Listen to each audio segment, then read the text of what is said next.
today, August 11th, we're gonna Warframe and chill.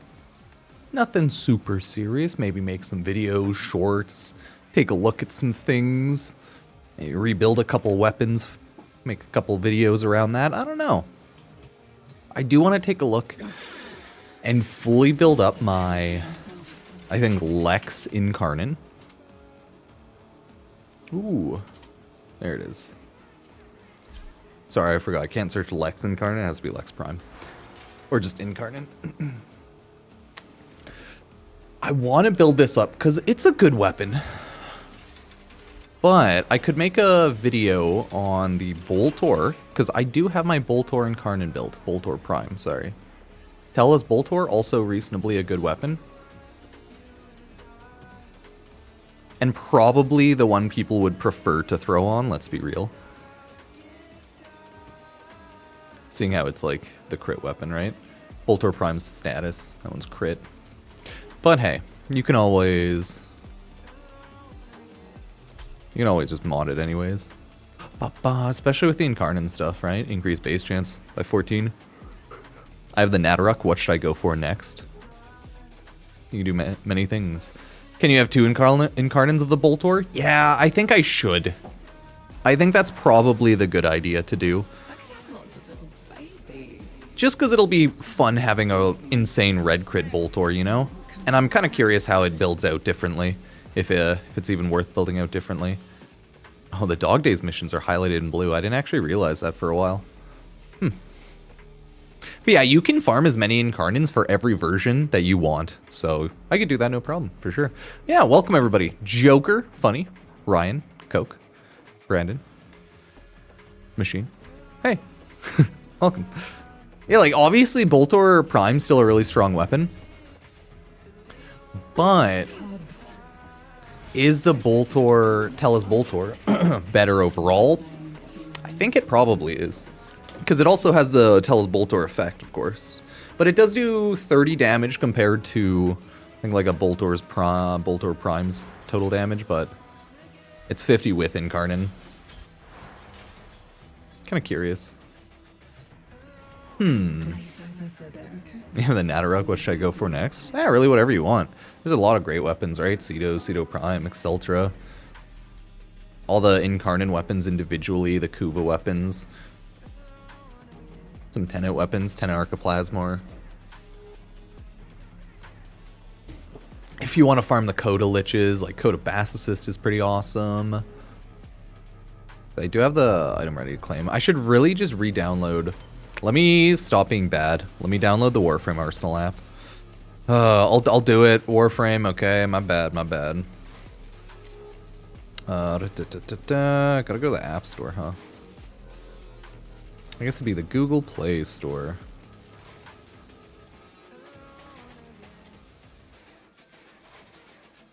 Let me make sure let me double check to make sure. Okay, I am pre-registered for the Warframe Android app. I just wanted to double check, make sure I was. Yeah, it takes a lot of time to get decent weapons. I wouldn't worry about it aggressively, right? Early good weapons, right? Nataruk once you get to the quest, Ignis Wraith, War, Broken War, Paracesis, things like that. And then there's a good chunk of good clan weapons you can grab here and there. And then once you get higher MR, some of the better Prime weapons, and then Kuva, Sister of Parvos, Tenet weapons. Yeah, there's a lot. Either way, this is my Boltor Prime. Decided to throw both on. And Frostbite. So I get more damage, good amount of crit multi-shot, good amount of crit damage and status. We have not a ton, but we do have crit delay.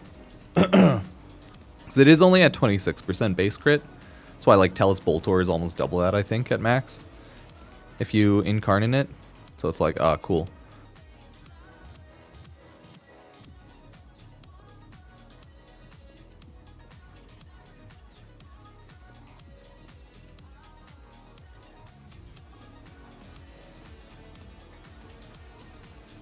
Okay. Yeah, let me get the Warframe Arsenal app downloaded and installed eventually. Not bad. Yeah, that's currently what my Boltor Prime's looking at. My Lex Prime, I want to build it up, but it's really not there. Yeah, like, it is what it is. Not really a big deal, of course. Not really a big deal. Man, I need to get a Warframe weapon video together. Just going over, like, Warframe weapons people should grab. Obviously, I think a lot of the basic ones, like Ceto Prime, Exceltra Prime, they're base variants, right? Tenenarca Plasmor, Bass Assist, right? Those style of weapons. People really like still Ignis Wraith's good. Akka Core, right? Tord, obviously, still insane. Tord Incarnon. People want, like, a really strong, just simple, strong beam weapon. Swap out, like, I have obviously a stupid Riven for it. Of course, swap that out for, like, just more damage or crit if you want. Or another status.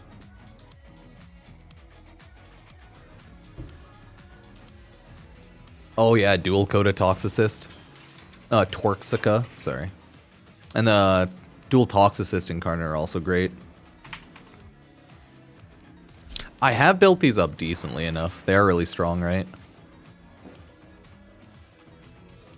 I don't usually go for weak point builds because, but I do have the one. And it does slap hard, of course. A lot of damage on that shit.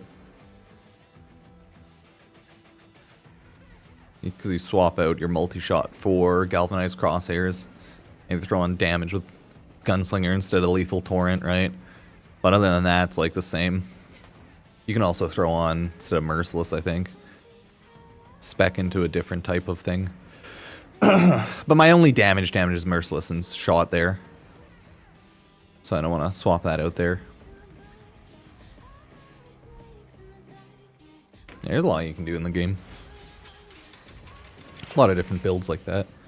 Meso G8, yeah. Gotta farm all the relics. Okay, we're good there though, at least. So what should we go over? I want to just farm some relics for a little bit.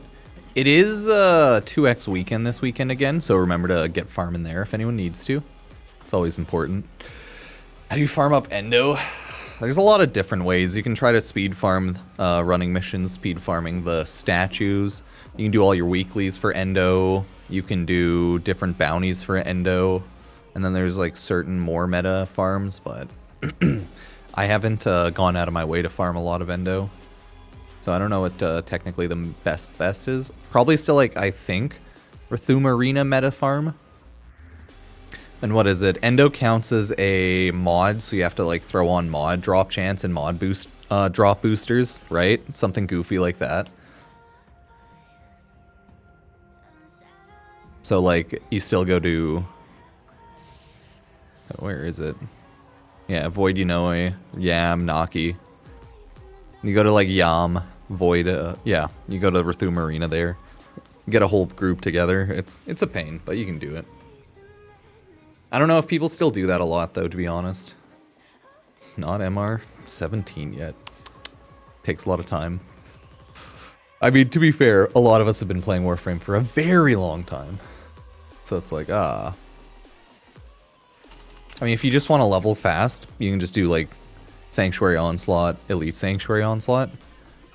And if you want to get things for MR, you can grab them from the market and the clan if you haven't done all those yet.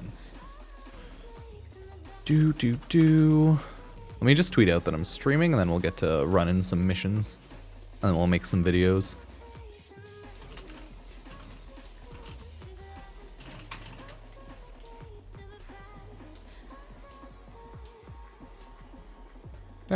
There we go.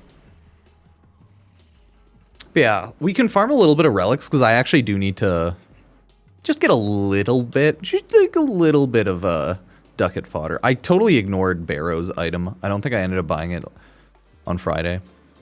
I've just been very busy with house stuff. Yay, house stuff. Very annoying house stuff, but you know, kind of mandatory house stuff.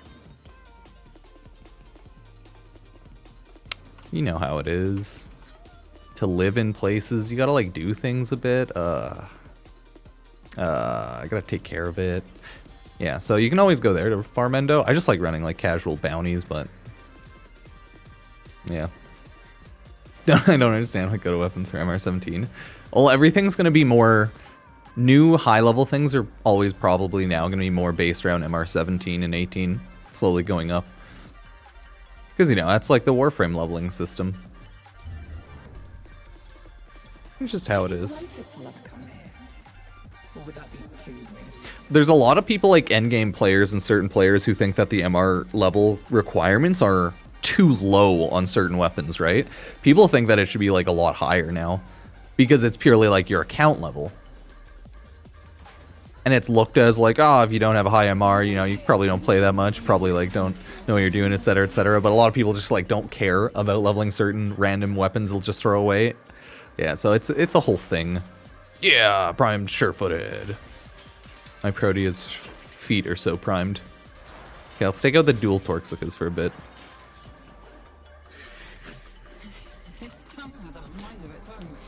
Hello, welcome, Haza. Yeah, someone was asking about like what Warframes they should use Umbra Forma on, so I might make... Maybe we'll make a little Umbra Forma video today, just talking about that. Like what weapons and Warframes to use Umbra Forma on. And it's realistically like Warframes and weapons that you enjoy using a lot. Because, you know, they'll probably find the most use out of that. Oh, there's nothing really fast to run. I actually need Neo Relics, so I should run some higher level missions. Yeah, hell yeah, run that Axie Sabotage. I mean, I also need Axie Relics, so what am I even talking about here? Oh. Forks Ultra Prime. Not bad.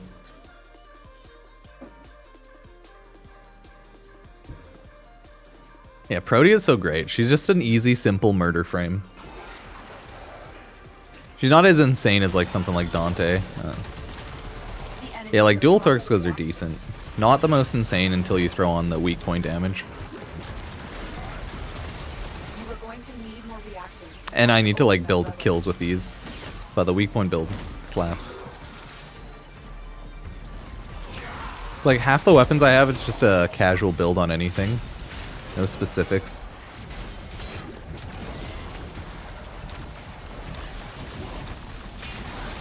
Yay. But the Torah just does stupid damage right out the gate. Like, look at that shit. Especially with ribbons. Why your HUD sometimes changes back to regular colors even though you haven't changed? I mean, it could just be bugs, to be fair. I don't know, to be honest. I don't think I have that issue. So that's, I'm just like assuming bug. Bug. Has to be bugs, right? Has to be. Melee weapon, increased damage, not bad. Yeah, I haven't ran my Warframe weeklies a lot lately too. So I plan to do that like later this week at least. We can make a VOD. I haven't been running reruns or anything lately just because I've been busy IRL.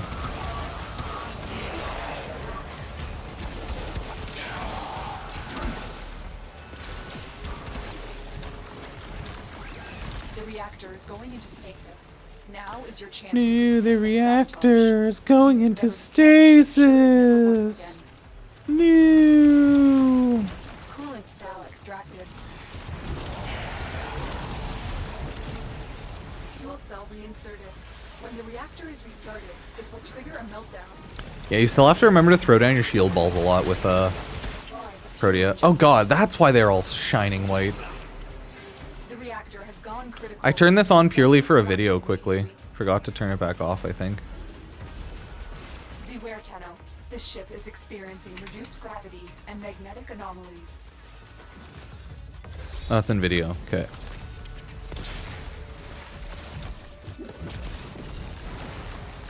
Ah, I'm frozen! Dang. Come on. This is so rude. Can I shoot myself with my gun to make myself on fire? Nope.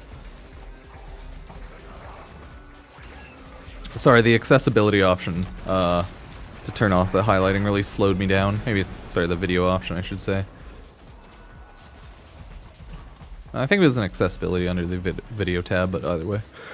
Or like vice versa. Go.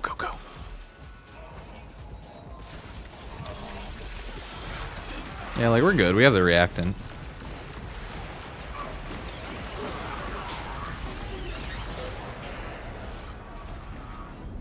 There's a lot of different companions to use for different reasons. All of them are good one way or another, right? Like Helios is really good because Helios scans things. There's Nautilus, which is like, is it fishing or shield? I don't know. But like each of the companions specialize more in one thing. Panzer's just really strong because I think viral damage by default. I just use Sly Vulpaphyla and I spec it into viral anyways. But like any companion is pretty strong these days, so it's more important looking up like the individual specific mods of the companions. Like, I used Helios for the longest time purely because Helios scans everything, right? Get your codex finish, things like that. Very common.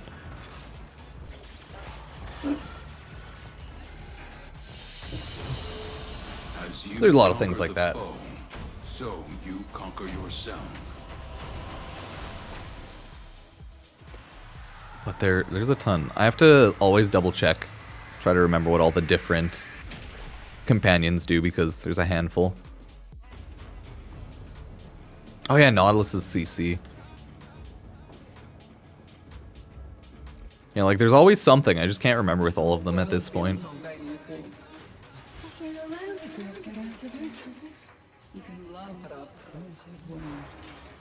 Because what you want to do is you just check, okay, what is specific to the Sly Vulpaphyla, right? On bullet jump, enemies lose sight,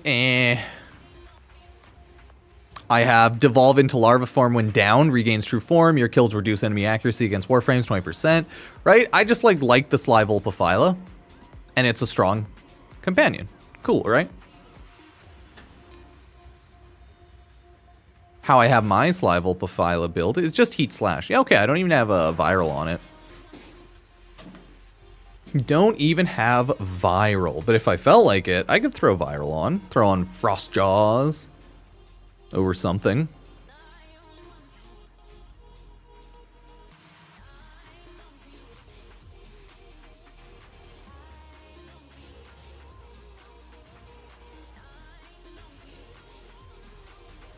Could replace full Frostra on that. But I have Bloodthirst on just so she can heal. He? She? They just are, I guess. Oh, dude, my burn from, like, my ring is off. Huh. I don't know how, but I got, like, this burn or, like, callus on my ring finger on my right hand. I don't know why. Now it's good. Now it's good. Yeah, all the companions, well, not all, but a lot of companions just in the market.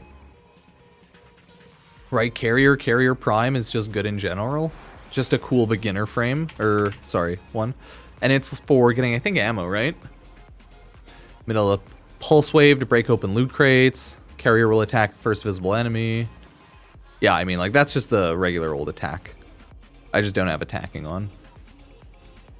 Do I? Do I have Striker on? No. I have ammo case on, though.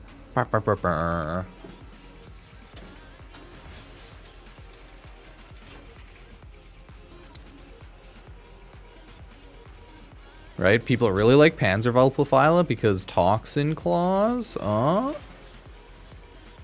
So Toxin, very easy to make. Right? Oh my god. As you can see, I didn't even care about my Panzer. Haven't even built it. Okay, throw on balance posture. Critical chance, critical damage.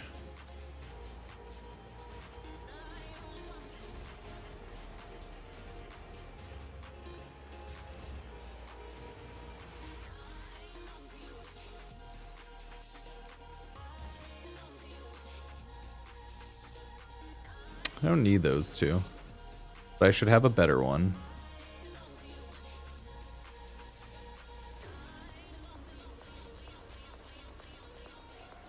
Oh yeah, you don't really want those, because then it'll turn your... okay. I'll have fun with it, why not? I'll keep those off like that.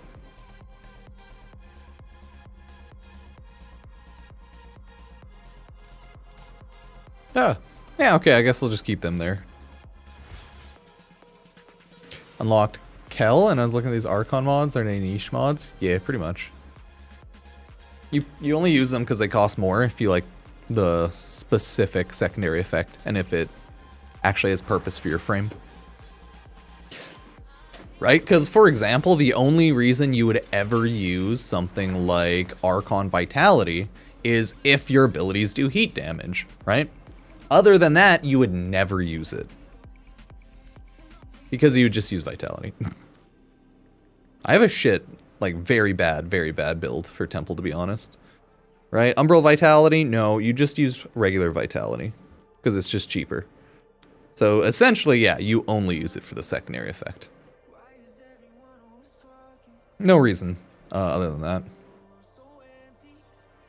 And like Archon Intensify is really good, but useless if you don't have healing. It's very unfortunate. What? That is the way it is. It is the way it is, everybody. Yes.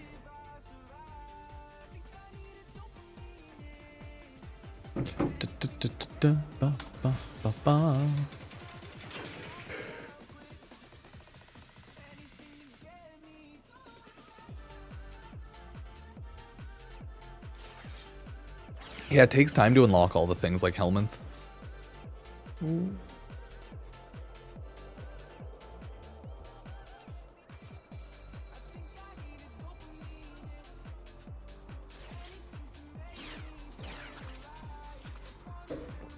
If you haven't unlocked the full breadth of the Helminth yet, because like you unlock the Helminth and then you unlock Archon shards, and well, before that I think you unlock boosting on it and stuff. I can't remember if there's like 3 upgrades technically or 2. Like you get the Helminth and then you get the Archon shard segment, or you get like the Helminth and then you get the like invigoration segment and then you get the Archon shard segment. I can't remember the order right now, but I think it might be that way.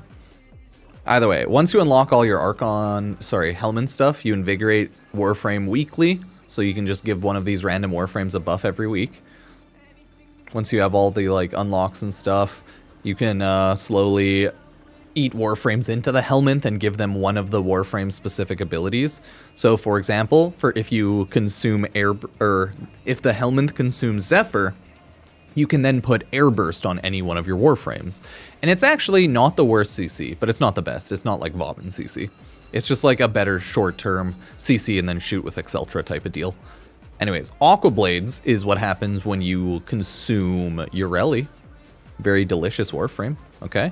And then you can throw on your AoE Aqua Blades. And you can also use the augment mods for those abilities on the Warframe.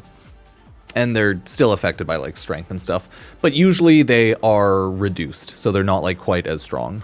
For example, you have Null Star, but it can only give you a damage cap of 75%, whereas I think on Nova it can get to 90%. So like damage reduction things, they're capped at lower amounts. So it's like not quite as good depending, but hey. And you can throw on, is it Nourish on anyone? Right? Hell yeah, brother. Alright, Nourish is good as shit. Because viral damage, right? You get boosts. Enemies that attack or attack suffer viral damage up to 1 stack. Energy sources provide more energy, and these buffs extend to squad mates, right? Like, look at that shit. But it's at like a reduced amount. So yeah, you can get some good buffs. Nourish is just like universally pretty OP and strong. There's a couple of these that are pretty OP and strong. Condemn's really sweet. If you want to like do a shield gate build, Condemn's sick, dude. Like no joke, I think Condemn's like probably the most just insane one tap for shield gating. Breach Surge is just good. It's just a good damage boost. If you have a high range Warframe, like Breach Surge is OP. But it's stronger on Wisp because you teleport to the thing and it doubles, so could be better. Right, you have Defy on Wukong, if that's something you're looking for, but not the most OP. Desiccation's cute, but I don't love it myself. Proteus is the dispensary, and it's like good utility. And then the Helminth specific ones like Empower, which is just increase the strength of your next ability use. God. Yeah, Helminth's pretty OP. Oh, Zaku's really good overall. I use Zaku for a long time here and there. Because you just run around, consume everyone around for guns, and then they shoot out everybody. Use your 4th ability. You pretty much always have uptime on your abilities. You just get that slow recasting, so you lose like a second of uptime whenever you recast. Well, I should say a second of duration. Yeah, this is my casual Protea build. If Protea is really good if you want to do a Tau Forge, Topaz, Archon Shard, secondary crit damage build because of the like whole fire.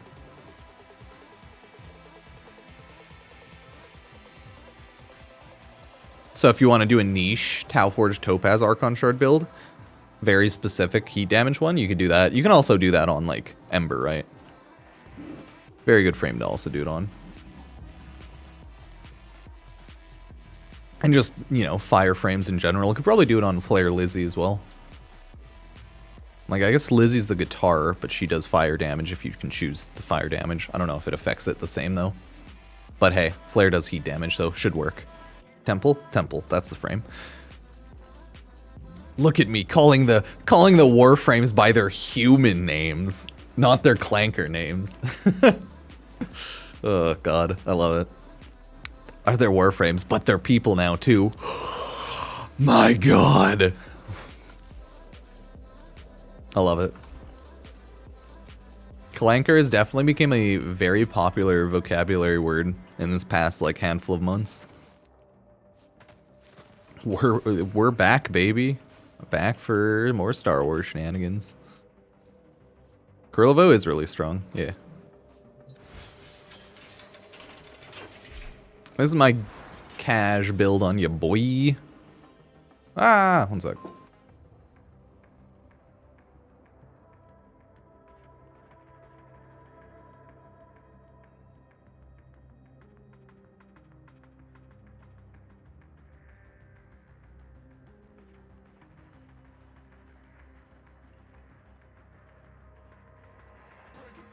Okay, apparently there is corn. We'll eat corn and talk about Warframes. I like volatile recompense, though. It's just, you now have your, like, daggers on infinitely, and you just always get your overguard pretty easily. I love the new augment mod, not Archon. Okay, give me a sec. I gotta grab corn, apparently. But yeah. Appreciate everyone subbing, liking, using Epic Games creator code Pupsker if you use the Epic Games Store, of course. If you don't, that wouldn't really make much sense. Yeah. Cheers, everybody. I should grab my corn now. Burp, burp, burp.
Yeah, backrooms or Helminth's pretty much like in every main base.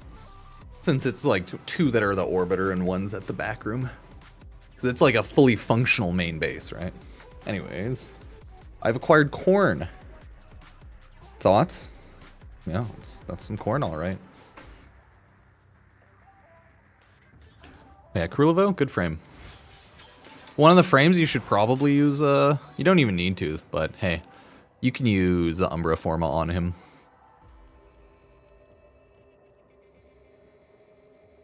I don't think Overguard takes advantage of armor.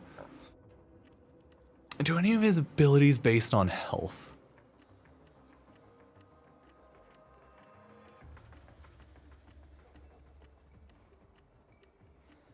It's more just like, just in case, I think. You can just throw armor on him if you want. I don't think it matters a ton either way. But I'm like, he doesn't have shield, he has a health frame, so you should probably throw on a little bit of health or armor or something. Something like that, you know? Especially if you forget or blank out and don't overguard yourself for a sec. Arcane Fury and Stella Bellicose? Yeah, it's fair. You can go whatever. You could swap out Molt Augmented, too.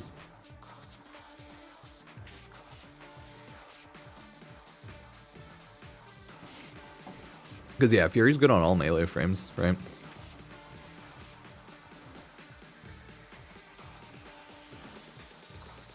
Right, because you get a lot more crit damage, and then you get a lot of your crit chance from your first ability. It's understandable. If you want to hit way higher numbers, yeah. You can, like, swap out Molt Augmented for it. Bellicose. Yeah.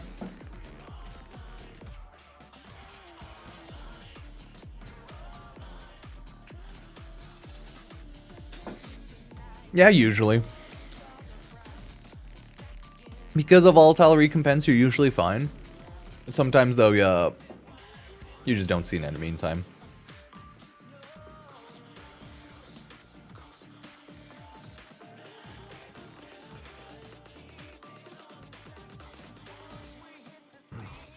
Or if you're like me, you just forget. If you just start shooting people down, not meleeing sometimes.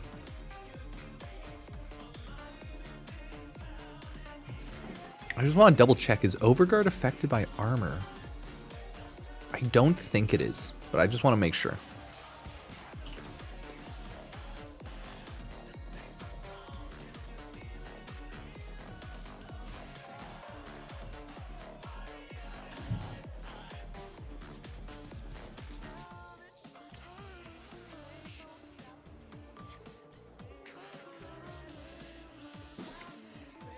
Because yeah, Overguard is prime sure-footed, because it's like immune to status.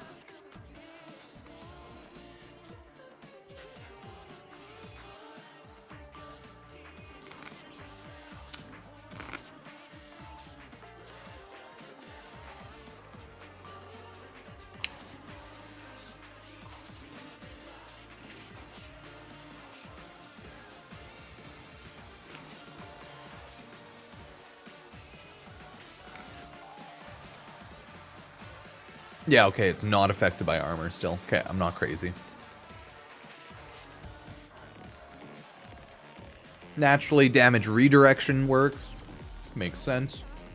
Such as Kurlevo's, like, third ability if it was on Overguard on enemies. Okay, yeah. Oh yeah, Overguard has a 0.5 second gate.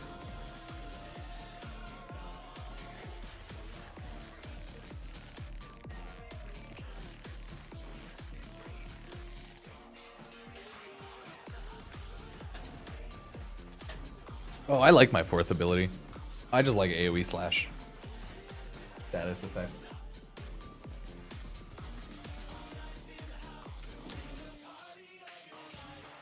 But yeah, Roar, Nourish, OP.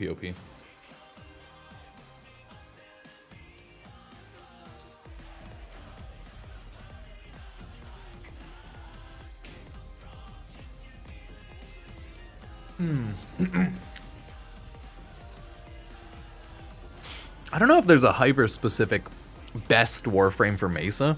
Or, sorry, best companion for Mesa. I think, like, Vulpaphyla, Panzer Vulpaphyla, to apply viral and the usual stuff, still good. I can't think of a specific one, though.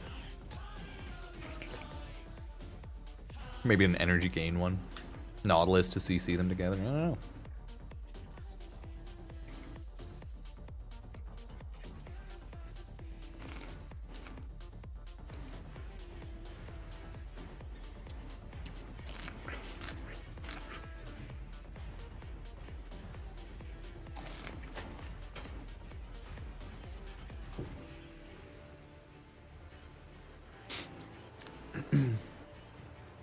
I just love my Vulpaphylas. Or like Panzer, Predacite. Wait. No, it is just Panzer Vulpaphyla. Look at that beautiful radiation viral. Num num num num. Sadly, I just don't remember all the unique mods on these bad boys these days.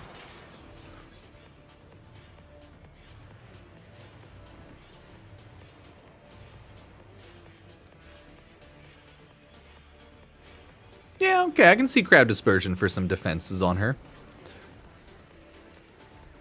I don't know if it's hyper specific. Might not even have all the mods. Wisp proto frame looks cool.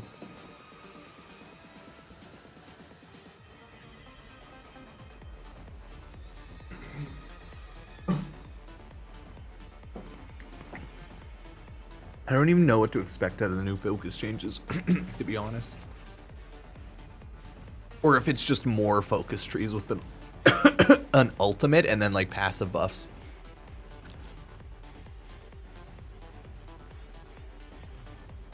The only thing I could hope for is just more universally good things on the focus trees.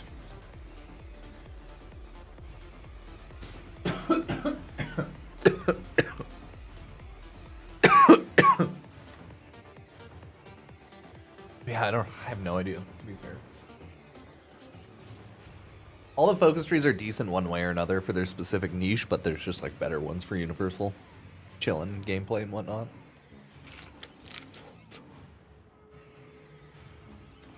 I'm a lazy player, so I always just play with Zeneric. I don't really change up to like the melee trees or any of the other ones too often.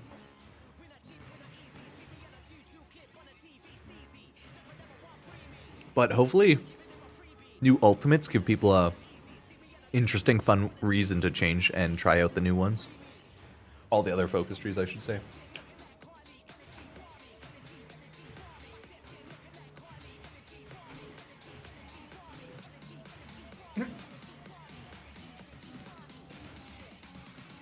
Sold Mirage, but you want to get her again. Rip. You always try to grab Mirage Prime, get her farmed up. Oh, I didn't even know you were in there, Ruben. Hey, rate the Kurlevo drip, right? He looks pretty good. Right? Like, I think he looks decent. Yeah, Samara sucks, though, to get Mirage. Just, like, sucks in general to get stuff from. But that is where you need to get it. If you really want normal. Okay. I will BRB. Appreciate everyone being here. Let me just eat on ads while I throw my dishes away. Warm up coffee and, like, maybe drink some water. Yeah, BRB. We'll make a little video when I get back. Thanks, everybody.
Hello. Hey, cheers, Ashton. Welcome. Hey, everybody. I was just taking Ruben out and everything. Yeah. Oh, no. He's not having it. I ended up having to take Ruben out. The little puppy had to go to the bathroom. Okay, there we go. Ah. Let me hide my face cam. Boop. Hello. Hey, I wonder when the next Warframe update is gonna hit, though. Ooh. Ending soon, Ureli Prime Access. Oh, it's official. Caliban Prime.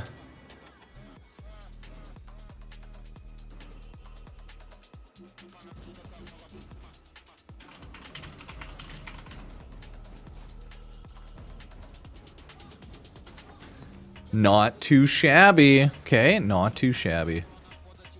So, Caliban Prime, everybody. How you feeling? So, Prime accessed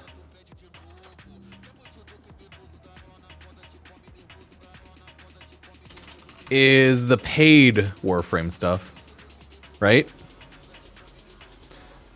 But you can always farm the Warframe and weapon primes in-game, but Prime Access gets you the Warframe, the weapons, and cosmetics.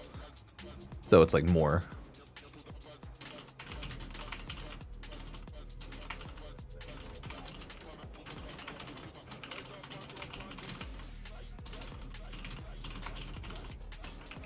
So that's cool.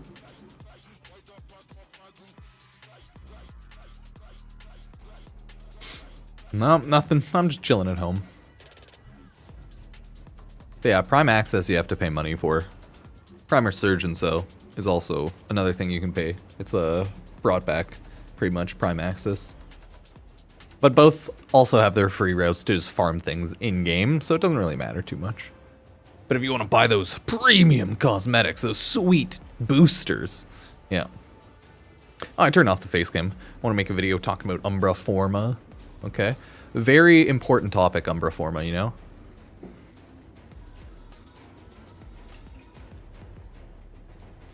Hopefully all is going well.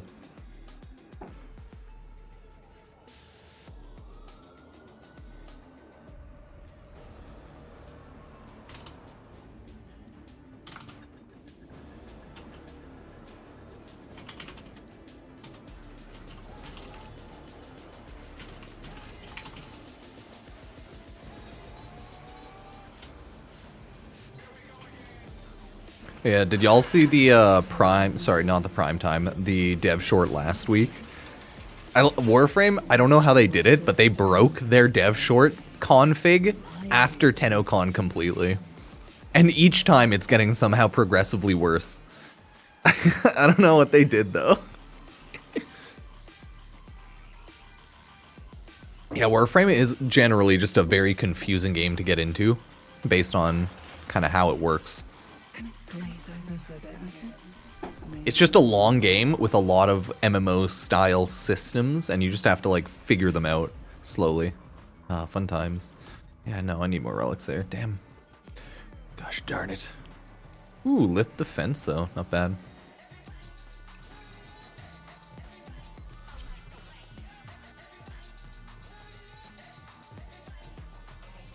With Prime Resurgence, you collect Aya from the Void and like bounties, and then you use Aya to buy the Prime relics from Prime Resurgence shop. Whereas like when a Warframe is introduced into the game via Prime Access and just generally added to the game, you can then get that relic drop in regular missions for a handful of like years and stuff. And then it eventually swaps out and comes back via Prime Resurgence. Finish your mission and then take a look inside. Yeah, there's no huge reason to do a lot more damage as Kurilevo, but you can. You can totally hit higher damage. It's not a problem.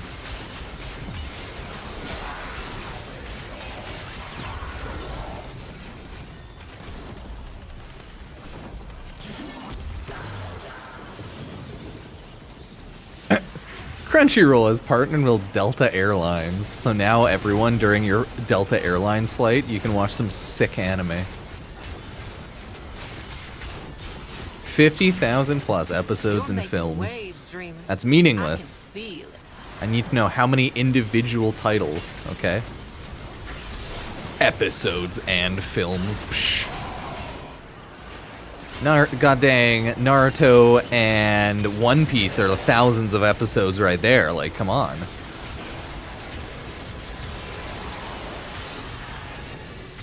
You have a, like, year plus to farm your Ellie Prime. It doesn't really matter. Because when Prime Access goes away, her relics stay in the game to farm. It's just the next Warframe stays in the game and gets, like, pushed in, which will be Caliban Prime. And then, like, the oldest Warframe in Prime Access will then lose their spot in the draw pool in the game, essentially. So, like, realistically, yeah, you can farm your early Prime now or later. It doesn't matter a ton. You just will not be able to buy your early Prime once your early Prime Access is done. Via credit card. You could still trade people for the parts, etc. There's no more cosmetic purchase bundles. Extraction is ready. Unless you can handle. Oh yeah, I forgot I still have the turret on. Not even using it. Voca farming is so boring. Oh, I don't mind it. Any farming, though, is kind of boring after a while if you do it a lot, right? I like finding the Vocas. Hunt them down.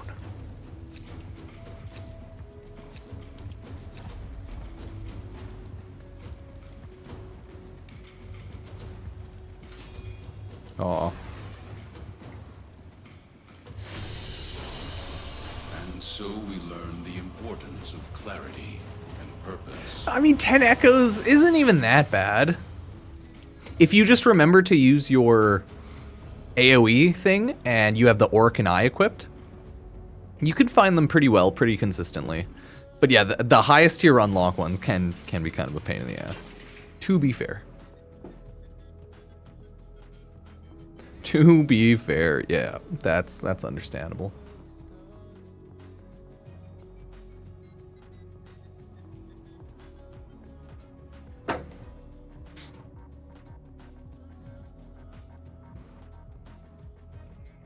Cool.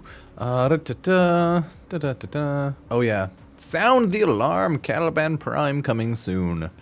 With Prime Access finishing, Caliban Prime coming soon to Warframe. Has Arthur been in here? His little sword hole. Yeah, so they finally said, "Oh, ending soon. Urelli Prime Access." Bum bum bum bum. To be fair, it has been a pretty calm while, other than like Dog Days and the 2X Affinity weekends, because we did get the massive TennoCon everything. So like, it's always calm after TennoCon because that's the big news reveal for the next month. And now the next thing will be Caliban Prime. It'll be cool if they have Caliban Prime and another Prime release at the end of the year, though. That'd be still cool.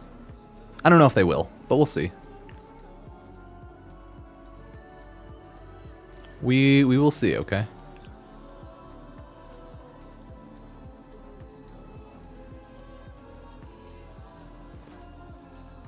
We'll see, we'll see. Oh,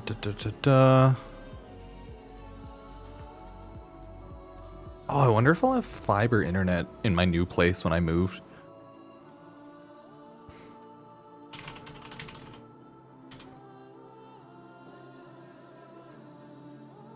I like that they call 1 gig internet fiber internet. Oh no, it is 1 gig. No, that's 1 gigabit, so it's like 100 megs. No, it isn't real fiber. Yeah, it's like lies.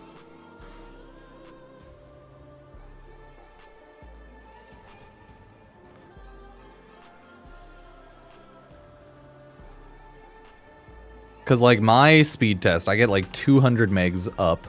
Or, sorry, down.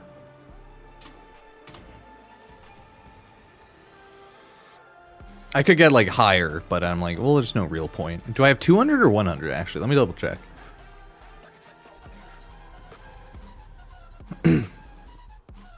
Oh, no.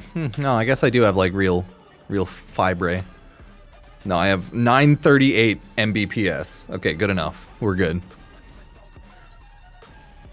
But my upload is only 141.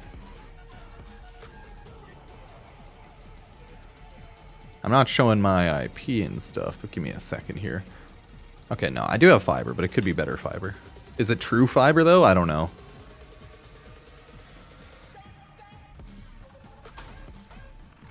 Oh, no, I'm in Canada. Spectrum's not a thing. In Canada, every one of the internet companies essentially has the same general plans anyways. So it doesn't really matter.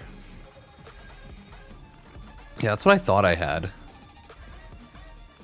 I don't know. It's not true fiber, though, right? Because true fiber would give me specifically 1 down, 1 up, right? It'd give me, like, 1 gigabit down, 1 gigabit up. Whereas this gives me, like, 1 gigabit down, but not 1 gig up. Because, like, true fiber is matched, right? So it's like, goddamn. Even if it's not, like, the same, you know, because of, like, differing speeds. It's not like, I don't have true fiber. It's fake fiber. They call it fiber internet, but it's not real. Lies. Either way, I cry every time. Hopefully the new place has more hardcore internet, but I don't really need it. Like, no one really needs that much internet outside of, like, a business setting where there's a ton of different people using the internet right now. Unless they really want to download things hella fast.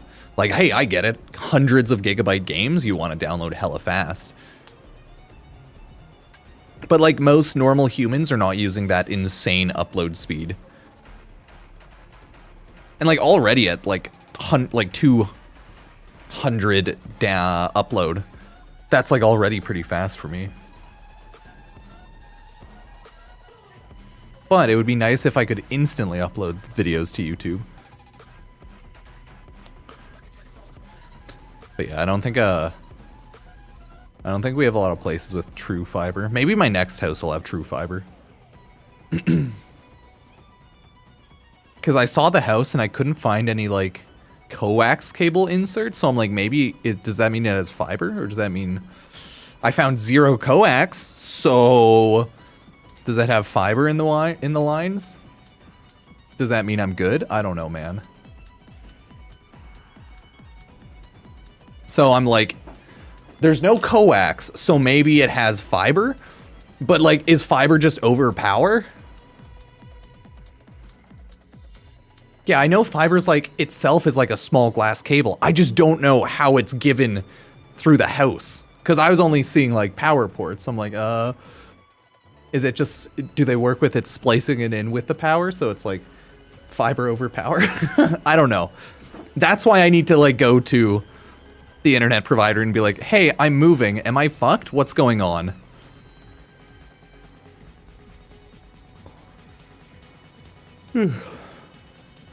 There's a thing, you know, you could just, maybe it's Ethernet over power. I don't know. Power over Ethernet? Ethernet over power? Yeah, or like I need an NT box with the modem. I just need to get, I think, that like extra part from my service provider. Either way, like I'm gonna go to the shop physically and I'm going to like set my move-in date and be like, I am moving to this address on this date. And what do I need? Because when I was there, they had their Telus box and they had like another box plugged into the Telus box. So I assume like I'm not with Telus, but I assume that's the situation I'll have, where I'll have my like, I don't know, Rogers Shaw box, right? Whatever. And then I'll need to have the plug-in with it, which I guess is the NT box. It is just not something I have personally dealt with. You know? You feel me? No, this is Kurlevo.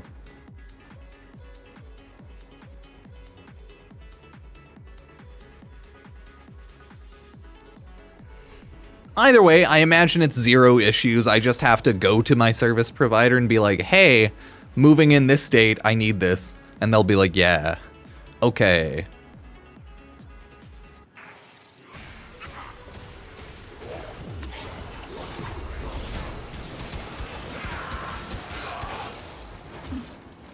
But yeah, I can just like go online and search it up. It's still legitimately 2 months away from moving date, so I'm not really rushing anything. Feed the corrupted and use their reactant to open a relic. Yeah, it's your boy Kurlevo. Want to open that relic. We have got to But that's always something I need to make sure of. So that's why I instantly made sure the entire house has 0 coax, right? stay focused. So it's nothing like that. Versus my current house, which is like what I'm used to, which is always just having coax from the power box routed through the house and shit like that. But it doesn't have that. So I'll need to get the, I don't know, adapter, whatever the hell it technically is, for my router. And then plug that in. Because like routers have like 4 Ethernet ports, well, the basic ones. This will take a moment. Watch yourself. Rainier are on And I think way. the box just plugs into the one of the Ethernet ports to give it signal. Because that's what it looked like from their little config. Fun times.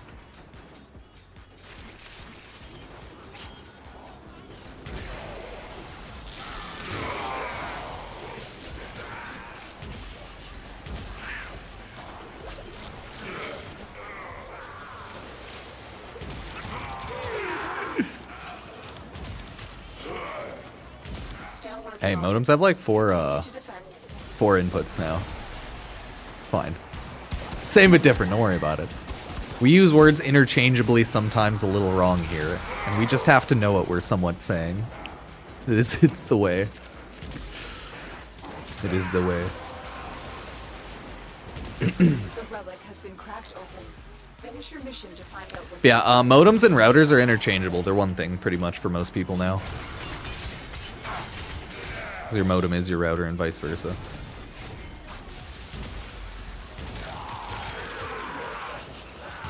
terminal hacked. Keep moving. Yeah, it's just pretty much used interchangeably. Not really a big deal, I don't think. Or maybe it is, and we're all crazy. Very possible. Very possible.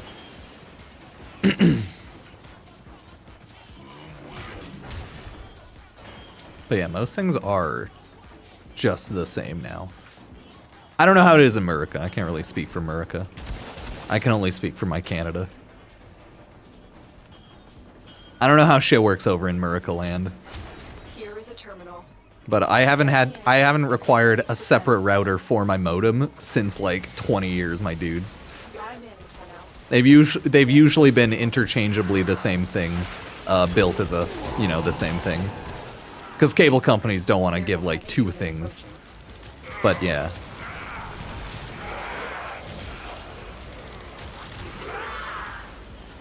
They need to give consumer switches. That's what they need.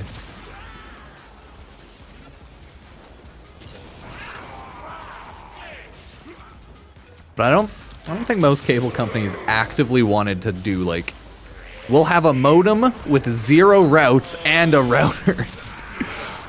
So I think most modern ones have had at least like 4 ports for the longest of times.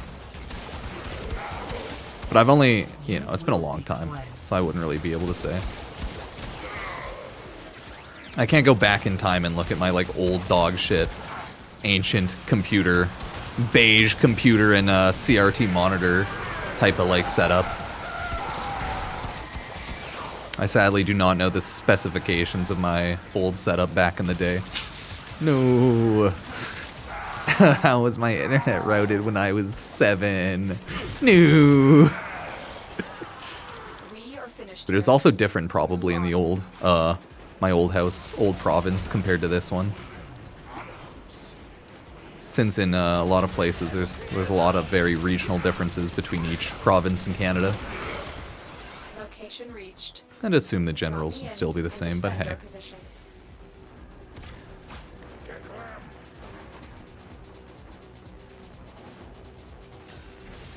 There we go. This will take a moment. Wow, wow, wow.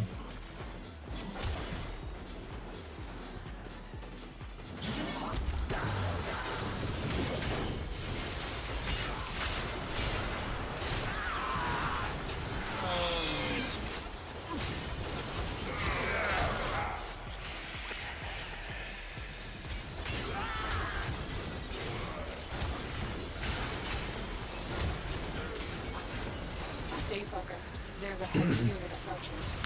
See, the way it's set up in my house, in my power room, right?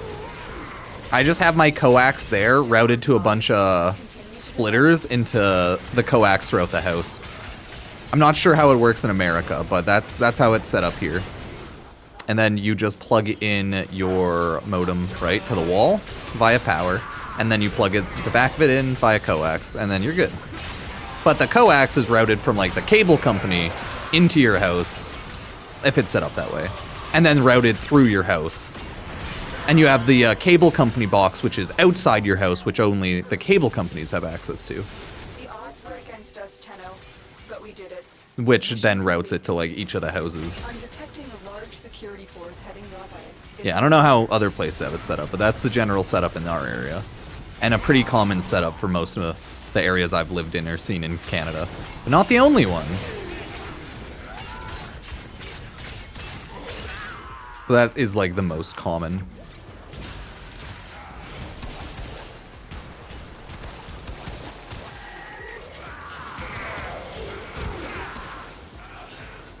And then whenever you switch a service provider, you just pretty much pick up the new modem. Then you're good to go. And you just plug her in. But since my new place isn't quite like that, I'll have to get the adapter thingy. The box. I assume.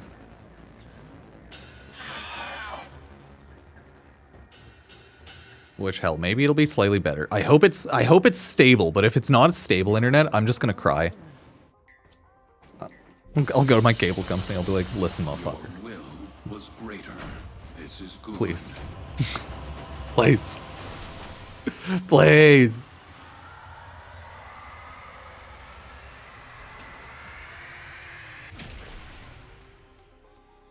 Yeah, you can always, I don't know, what was it, like just bridge over it, whatever they call it.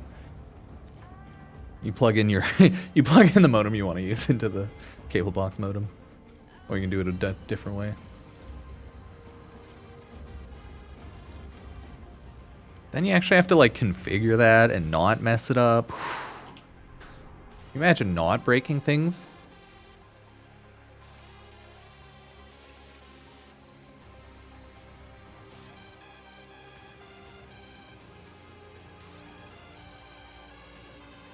It's a struggle either way. Oh, what's this? Oh god. Oh god. Oh, messages. Oh no.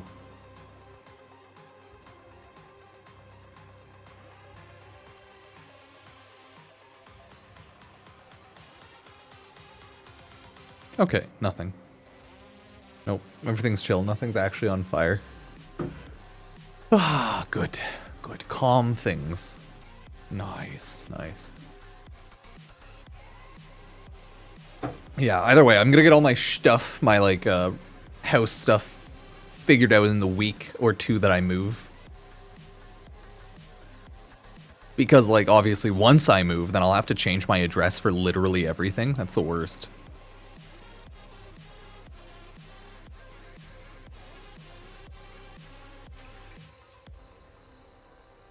So that's gonna be a fun time. I can't wait to try to remember every single service I have changing the address. I can't wait. I am so excited, chat.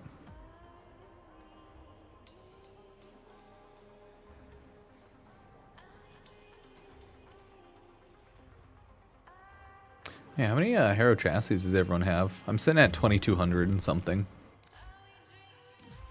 I took a picture earlier, and yeah, it was at like 2,200.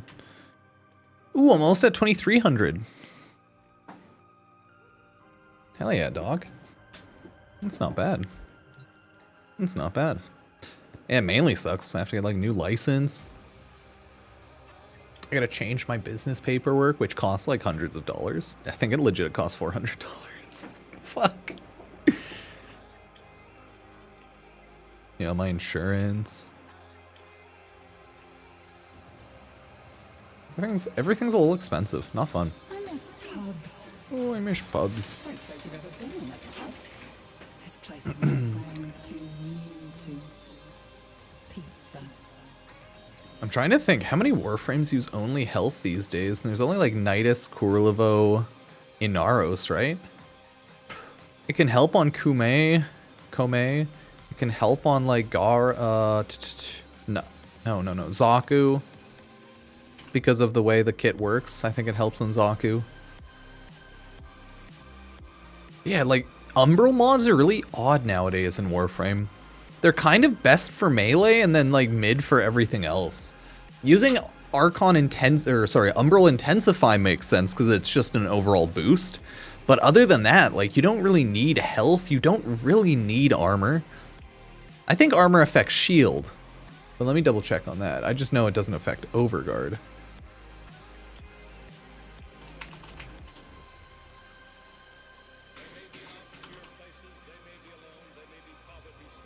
No, shield does not get affected by armor. So yeah, even then it's like only health tanking is affected by armor, not even overguard, not even shield.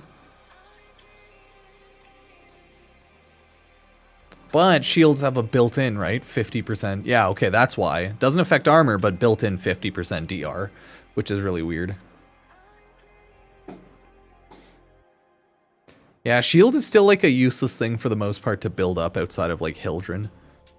That's so odd.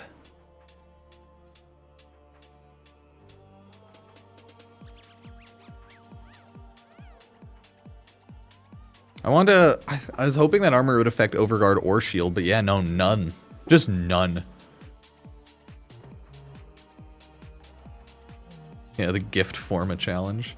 The devs were like, yeah, let's make it a challenge. Gift this person Forma. The devs secretly like, whew, we gave the players a platinum sync, everybody.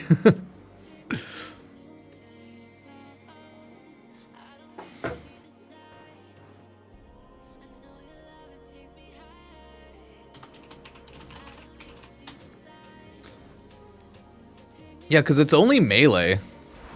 It's not like there's Umbral mods for guns, so. Sorry. Okay, should we bother making a Twitch drops video this week? I don't know. I don't think it's anything super hype. We'll see though, we'll see. Yeah, it's just more Nikak pearls. I thought that might be the case. Oh, the drones are pretty cool. The raids after Prime Time and after Warframe International. Oh, Prex card, Noggle. Okay, that's not bad. It's not bad.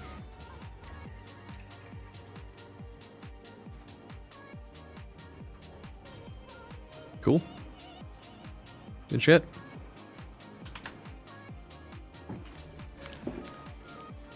Dry season is hitting. Yeah, it's rough times. Let me just go warm up my coffee, then we'll make a video talking about Umbra Forma. Burbs, everybody. Hugs and kisses. Love you. Love you. I know you're lovely.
Oh, Twitch drops for the week are Nakak Pearls.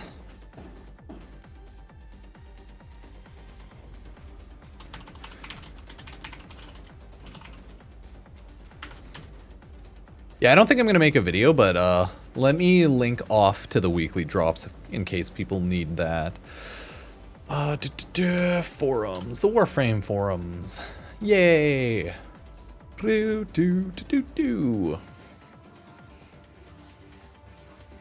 Okay, in case y'all are curious, the Warframe drops this week are Nakak Pearls. And then, oh, they changed it already? No, this is 4th to 10th. This was this week. No, I'm bad. There's 11th to 17th. I was like, wait a second. Wait a second. Yeah, pretty much. Hey, if anyone wants to support the channel, you can check out any of my affiliate links with GrabTap if you want to play some games, or Epic Games creator code Pupsker. Thank you. Yeah, this... Oh, there were a lot of... Oh, there were so many, because of the Battlefield launch, drops were broken a lot of the time, they said. Okay. So now the drops will only take 45 minutes this week, and 15 for the smaller ones. Okay. I'm picking up what they're throwing down.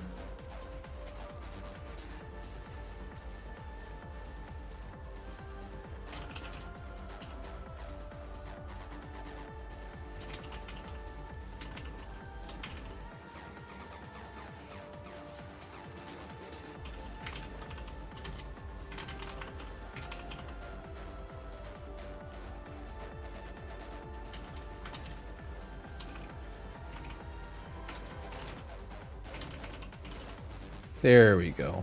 I'm just quickly making the command.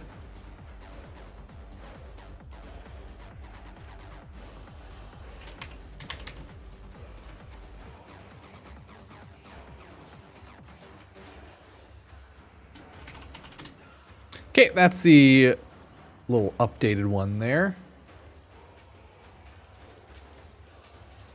Howdy, question mark? Howdy. So yeah, the weekly drops is little drones for the Primetime and International raid. Citrine and Teshin item here for cosmetics. Who is BHVR? Is that a Dead by Daylight person? Google's... Hey, when I typed it in, Dead by Daylight stuff started popping up. So I think that would make sense. The HVR is the company. Oh, it's the Dead by Daylight company. Gotcha. Yeah, I just thought Twitch was getting hit hard with like everyone jumping on Battlefield. Let's see. Sully known for Twitch, right? Let me see Battlefield 6. Because there's almost 1 million people watching at some point, watching Battlefield 6 on Twitch. And usually when there's that many people, things can go awry. But yeah, Twitch drops just ended up being broken across the whole site for a long time. Damn, dude, is Sully Gnome like more of a broken website these days? Or is just getting so much traffic? Whew, yeah, like look at that, dude. Battlefield 6 did not beat out Just Chatting though. That's funny as hell. Oh, not quite 1 million, but it peaked at like 870, 800 and yeah, about 70,000. Holy.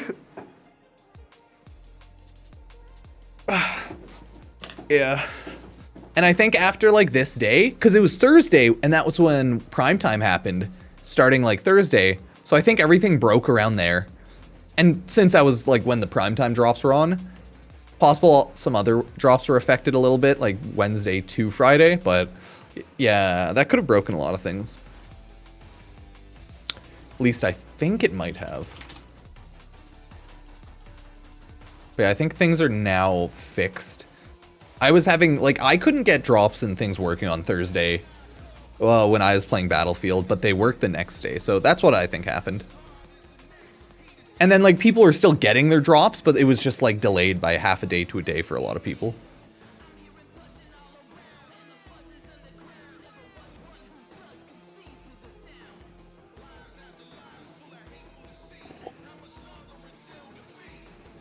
This was the open beta, but I believe creators, a lot of creators have early access or extended access.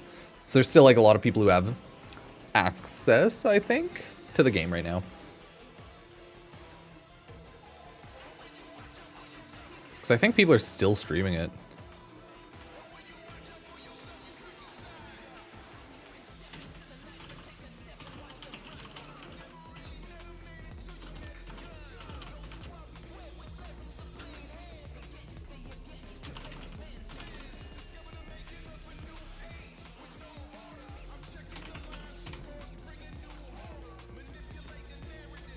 Not bad, not bad.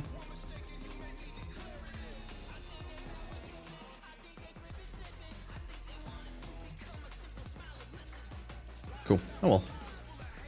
So yeah, Battlefield 6 single-handedly nuked Twitch for a little bit there.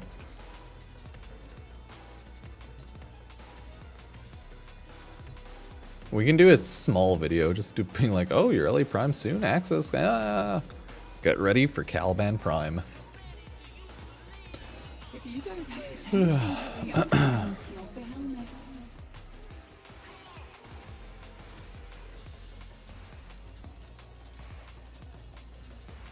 Okay, we're gonna record a little video, so we're gonna talk about Umbra Forma for now, okay?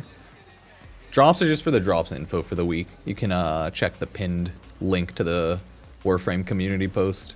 It's the usual. It's the same as last week. Pearls for Prime Time and International, and then some cosmetic, smaller decorations for the creator streams. But, you know, luckily, or unluckily, depending on how you look at it, kind of the usual. Okay, either way. Hey everyone, Pupsker here. I wanted to talk about Umbra Forma today in Warframe, because Umbra Forma, after being in the game for so long, and Umbral mods are at kind of a weird place, okay? So what exactly are Umbra Forma? If you don't know, Warframe has, at this point in the game, many different types of Forma. And one very specific type is Umbra Forma. You unlock this eventually when you get through the main quest and also unlock Umbra mods. This is a very specific polarity for three Warframe Umbral mods, and I think there's only two, maybe three, but I think there's only two Umbral mods for weapons.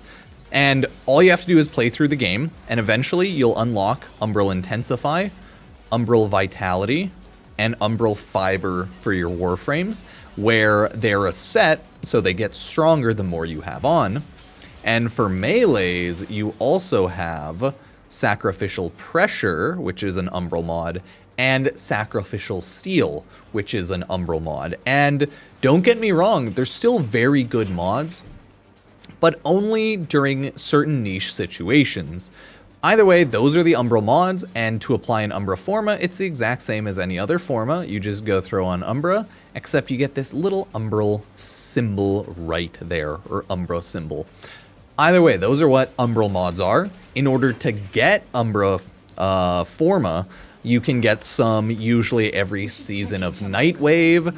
It's occasionally available through the Teshin shop on Warframe Steel Path once you unlock that, and it's also available occasionally one through an event or an alert or a dev stream drop, stuff like that here and there.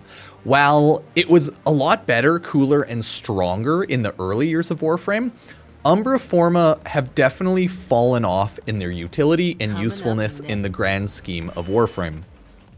First and foremost, what Warframe should you actually use Umbra Forma on? Usually, you'd want to use Umbra Forma on more health-based Warframes, and there's three specific ones that come to mind. First off, Kurlevo. Kurlevo has 0 shield, therefore would usually take more advantage of health. It would take more advantage of armor, and Umbral Intensify is universally pretty decent because even if you don't have anything on, Umbral Intensify is still 44 ability strength, which is 14 more than regular Intensify. So if you're not using Archon Intensify and you want a little bit of a stronger base Intensify, you'd usually want to throw on Umbral Intensify if you have the Umbra Forma to spare, and that's just kind of universal on anyone. But since it's a set, once you actually upgrade it and you throw on all of the Umbral mods, you get a much higher boost of like 180 armor, 77% ability strength, 180% health, right? And you also get that sweet tower resistance, right? Which is less relevant, but like, hey, sentience and whatnot. Either way, that's what's going on there with the Umbral mods there. And since Krulavo has health only, you can take a little bit of advantage of it. But the reason Krulavo is less useful for Umbral mods is because Krulavo gains a ton of Overguard with Recompense, his second ability. And Overguard does not take into account health by any like base default, and it does not take into account armor. It is purely kind of its own thing. So really the biggest boost is you're gonna get is Umbral Intensify and maybe Umbral Vitality. Sometimes if you don't remember to hit Overguard on Krulavo, you get hit with health a little bit, and then you hit your Overguard ability. It'll still heal up your health, and the extra health will make you a bit tankier. But either way, it's not like a big boost. The two Warframes that you'd really want to use it on, usually it's going to be Nidus, okay? Nidus is a health stacking, damage-based invincible Warframe. The general idea is you larvae enemies together, you hit them with virulence, and that builds up your passive, which is if Nidus is killed with at least 15 stacks of mutation, 15 stacks are consumed, grants 5 seconds of invulnerability, and restores health. Since Nidus has 0 shield, it's really good to throw on Umbral Vitality, really good to throw on Umbral Intensify, and really good to throw on Umbral Fiber if you can afford it. I just haven't thrown it on here right now. Usually I throw that over that, and then maybe instead of something like that, I'd go probably that for now, and just change my build around. My build's really goofy. I wouldn't pay too much mind to it, but either way, that's just kind of like how that goes, right? Yeah, we'll do that for now. Boom. Fixed up my Nidus Prime build, and now you'll take way more advantage of that health. I would still like to throw on my previous mod of adaptation somewhere. So that's why I'm going to just keep it here to make myself even tankier, but you can always throw on whatever you feel like. So Nidus is a great use of armor and health because you build up more health, you build up more armor, you have a ton of health regeneration with your abilities, and you can also use Parasitic Link damage redirection. So yeah, that actually helps a ton with all of your added armor. So maybe, depending on how far you're playing, you don't even need to bother throwing on adaptation, but I'm just going to be a little chicken, and I'm going to throw that on as well. And then pretty much the third and final Warframe that takes huge advantage of Umbral mods would be Inaros, because, yeah, no shock, Inaros is another health-based Warframe. So you'd usually want to throw on Umbral Fiber, Vitality, and Intensify. You'd throw on and lifesteal off Desecrate, so you'd get your health back, you'd get most of your health back, and invulnerability popping Sandstorm, right? Scarab Shell gives you even more armor, so you're even tankier, and then your fourth ability is just good AoE damage and corrosive, right? So it really uses good use with all of the health, all of the armor, and all of the strength. Other than that, since there's only really 3 massive Warframes that take huge advantage of the Umbral set, you can kind of throw them on any single Warframe, right? You think Wisp is good with Umbral set. Wisp is no better than any other Warframe in the game with the Umbral set. The only thing that you'd actually want is maybe Archon Intensify. I just can't remember if it counts restoring health with your first ability. So you could throw on, instead of Archon Intensify, you could throw on Umbral Intensify, right? The thing is, Wisp doesn't need health, and she doesn't need armor. So she's the same as any other Warframe. You can throw on Umbral Intensify for just more ability strength. And yeah, it is what it is. She works as well as any other Warframe. Like, Protea works well with Umbral Intensify because, guess what? It is more ability strength than if you were to not have it. But those are like the big ones. You could also, if you're thinking a tanky boy Warframes, you could throw it on Grendel. Grendel is primarily a health-based Warframe as well, with a little bit of shield. So I would say that Grendel also takes good advantage of Umbral Fiber and Vitality. If you ever want to swap your build around to make Grendel a lot tankier, you're 100% probably good to go to throw on Umbral Vitality and all of that. Because of the way that his general consuming of enemies works, you're gonna have a lot of armor in the first place, and you are going to be tanky as hell because of that. And if you just throw on more fiber, more vitality, it'll just make that even stronger. So, hey, not too shabby, but it's just not something that you might need for sure. But hey, it's always up to you, because Grendel, I don't know if you can tell, he builds so much health and so much armor, but it definitely is really good. So yeah, I guess I would say those are the 4 Warframes which are really good with the Umbral set. There are definitely others, okay? You can use it on any Warframe you want. Umbral Intensify is good on essentially everybody, as long as the Warframe doesn't heal allies, because then you can just throw on Archon Intensify. But I'm kind of curious what everyone else thinks. Hey, maybe Atlas, any Warframes that can build off health armor in a big way, you could totally think about throwing on your Umbral set, because I do have it on Atlas as well.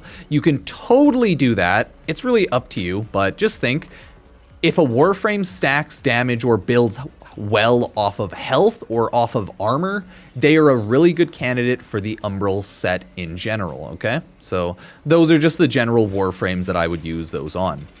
Now I wanted to quickly talk about weapons that you would want to use the Sacrificial set on, and I am proud to announce the Sacrificial Umbral armor, or not armor, Umbral Forma on weapons. Okay, words are hard. Don't yell at me, words are hard. They're universally good, okay? You can throw Sacrificial Steel as well as Sacrificial Pressure essentially on any single melee weapon that has good crit chance building. It's essentially the best, though, if you're going to do a crit chance heavy attack build, because you have to remember 2x crit chance for heavy attacks. This gives 550% critical chance on heavy attacks. So if you have a very good Riven that gives you a lot of crit damage and stuff like that, and if you just have a lot of crit damage, it's a good heavy attack crit weapon. If your heavy attack stats are really good, right? Yeah, it'll build even harder. So any single weapon that has good stats is good for Sacrificial Steel and Sacrificial Pressure. You can also look at it like this. Sacrificial Pressure is 110% melee damage, whereas Primed Pressure Point is 165% melee damage. So if you're going to use Sacrificial Steel, you'll probably want to use Sacrificial Pressure. You probably will never want to use Sacrificial Pressure alone, okay? So it's either all or nothing. Sometimes you'll want to use Sacrificial Steel alone, though, because it is a very good critical chance melee mod, but there's just no reason to ever use Sacrificial Pressure as a single mod when there's stuff like Primed Pressure Point and when there's stuff like Condition Overload, because it'll just do way more damage in general. So think of it like that. Sacrificial Steel for critical chance, really good. Oh, because you have Galvanized Steel, that's more if you're looking for a good crit chance but higher crit damage, also a very good mod. Those are like the two you like to use around. And you can also do other building for crit chance, but True Steel doesn't get anywhere close to Sacrificial Steel. So universally, Sacrificial Steel is way better for crit melee chance. You don't have to use the other one with it. But hey, that's how it kind of works there. I have my melee weapons all the time built with Sacrificial Steel and Sacrificial Pressure, just lazily like this. This is like an actual full build that I don't bother doing for a lot of things, okay? It really depends. I'm lazy, I'm not lazy, etc. and so forth. So if I have a lot of high rank, a lot of usage weapons like the War, usually I'll try to throw on at least one Sacrificial Steel, right? Might not care enough to throw on Sacrificial Pressure, right? Instead, I just use Condition Overload, but it's always still going to be universally Really nice. I don't have a perfect crit or ribbon by any means. I just have that. I just don't care about Weeping Wounds. Simple. That's all. If you don't bother building your combo constantly, yeah, you don't really care. That's why Warframe builds, people are weird about them. They don't matter. You don't have to min-max. You don't have to care. You can just play. If you kill things, you're good to go. This one, instead of using the sacrificial mods, I went with primed pressure point and galvanized steel so that I could build more crit damage and everything. But on my second build, I went with the full sacrificial pressure and steel, swapping out the primed pressure point, okay? So there you go. It helps a lot on a lot of different melees. And it's just purely if you feel like building it, okay? That's the wonderful thing about Warframe. Sacrificial steel working in solo because I don't have the capacity for it. Still really strong. Still hella good, right? Not too shabby. Not too shabby. And I guess for a Warframe, I'm trying to think. Would Corvex be a good Warframe to build even more health and armor on? I don't know if you necessarily need more health and armor. Yeah, I don't think you necessarily need more health and armor by any means. But still a fun Warframe in general. Either way, everybody, I'm kind of curious. Let me know what weapons you like to use with your sacrificial, like, Umbral mods. Luckily, as long as you have a lot of Forma, you can usually slot in at least one of the crit sacrificial mods. And if you want both of them, you can slot in the crit and the extra damage one. But it really depends what kind of build you're going with. I have a tendency to always or more often use sacrificial steel for a little bit more crit, and I ignore sacrificial pressure just because the amount of times you hit heavy attacks with Tennokai is a lot higher now. So in my opinion, the value of sacrificial steel went up a good chunk because of that whole 2x crit chance for heavy attack. You're essentially going to kill most basic enemies and hard or strong Eximus units with a singular heavy attack. So it's just universally good if you have crit, and that's kind of what I like about the Umbral and sacrificial mods. Either way, everybody, good guide and yap session. I appreciate everyone being here. Hugs and kisses. As always, if you want to support the channel, you can use Epic Games creator code Pupsker, swing by any of the streams, and check out any of my links in the description. But I will continue on until next time, and I'll hope to see you there. Cheers, everybody. Yay. Umbral Fiber and Umbral Intensify. Basically get max energy with the augment, means you'll never run out of energy. Goes laser beam everyone. Yeah, okay. I thought it was good for Corvex a little bit. I don't know if you need it fully though. But yeah. Dun dun dun dun dun dun dun. Dun dun dun dun dun dun dun dun.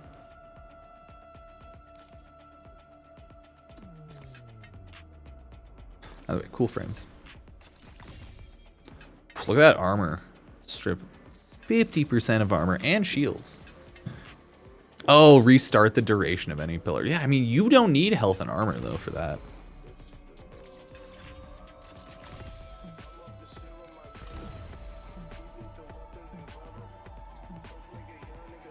Crucible Blast becomes channeled ability.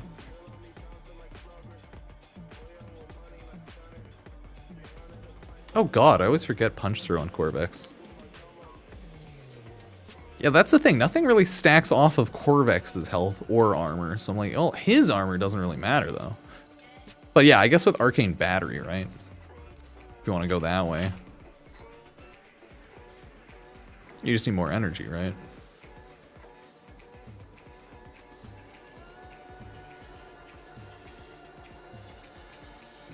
Okay, you don't really need health or armor though. But I guess if you need to build your Umbral Intensify to be a little stronger, you can use that, but yeah.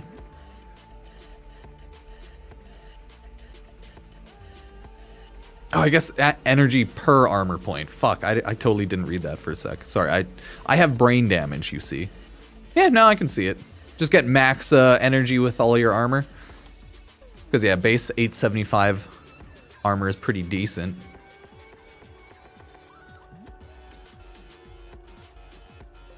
I just have a health here because I'm scared little chicken.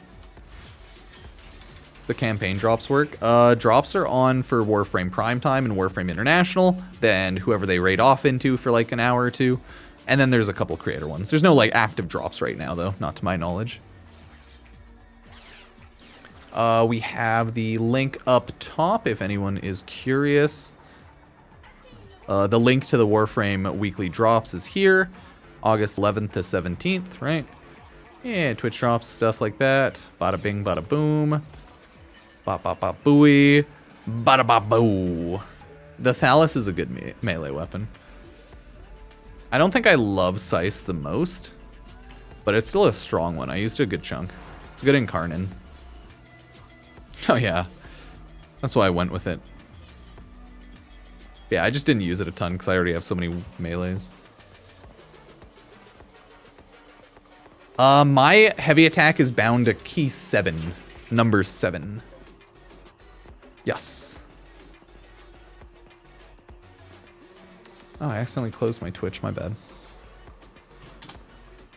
Yeah, so I don't know how other people play games, right? I use all my abilities and a lot of number keys here. I love MMO mice. So I have like heavy attacks bound to 7. I have my abilities on 1, 2, 3, 4, and I just click them on my mouse, right? And I have my other stuff on like 5, 6. Sometimes nothing on Warframe for like 5 or 6. But 5 is operator mode, right? I can't remember what I have bound on 6, but I don't think anything important. And then I have 7 for heavy attack. Yeah, ooh no, I closed out of Twitch. I'm sorry, Twitch chat. I love you. Love you. Hugs and kisses, hugs and kisses.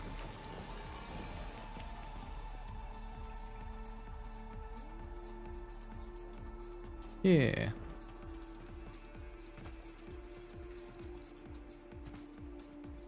But I guess you are just invincible with Corvex with the armor there. Ah, good times. I didn't tidy up. Sorry. Yeah, I've been playing with MMO mice ever since I played World of Warcraft back in the day. I started on base World of Warcraft and then I got my own account on Burning Crusade back when I was a wee young lad. But then I just started playing all games with MMO mice because it made everything a lot easier once you get used to it.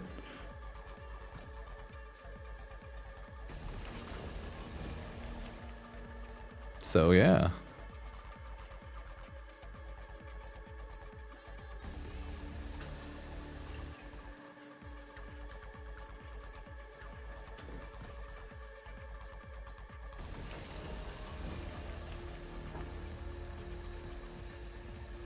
Yeah, it's kind of funny that Umbral mods started off as like things that were universally really good, but nowadays it's like, it's more really good if you're doing a very specific niche build.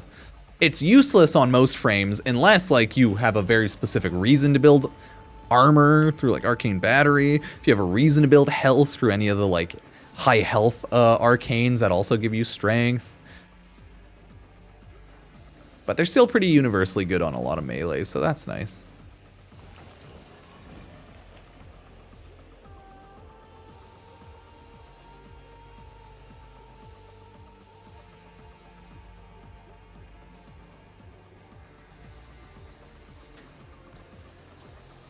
Yeah. The ghoul alert. Oh, most of the alerts are just for like Nikak pearls and stuff like that. I don't think ghoul alert itself is anything super great. Which is like this one, right? The ghoul purge event. There's a couple mods and items you can get for it though that you should farm and eventually do if you haven't. But other than that, not a huge drop pool. But you should technically look up the drop pool online to make sure you have the mods and things that drop from it. Because, like, I'm a long-term player, so obviously, like, I think I got everything. Because of the Ghoul Purge events where we could get Forma. But yeah, there's a couple things. Just nothing that's hyper-specific to my mind. Ghoul Purge is, like, back constantly. It's just like the base event doesn't matter, right? It's only when they have the special Ghoul Purge or like Cetus, okay, either way, events, which is pretty rare, right?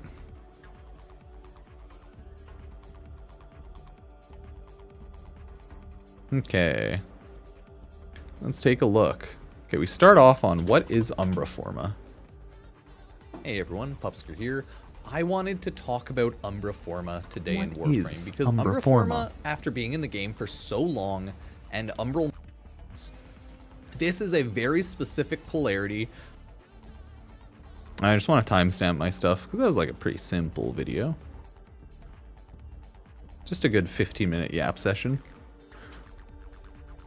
For 3 Warframe Umbral mods, and I have Sacrificial mod. And don't get me wrong, they're still very good mods, but only during certain niche situations. Either way, those are the Umbral mods, and to apply an Umbra Forma, it's the exact same as any other Forma. Oh no. You just a symbol. Either way, those are what Umbral mods are. In order to Umbra Forma, you can get some usually every season of Nightwave. It's occasionally available through the Teshin shop on Warframe Steel Path, one of Warframe. Umbra. Yeah, I think you can get an Umbra Forma maybe from Akrathis once in a while. I can't remember if she has one though. And then like just general events. First and foremost, what Warframe should you add? Yeah.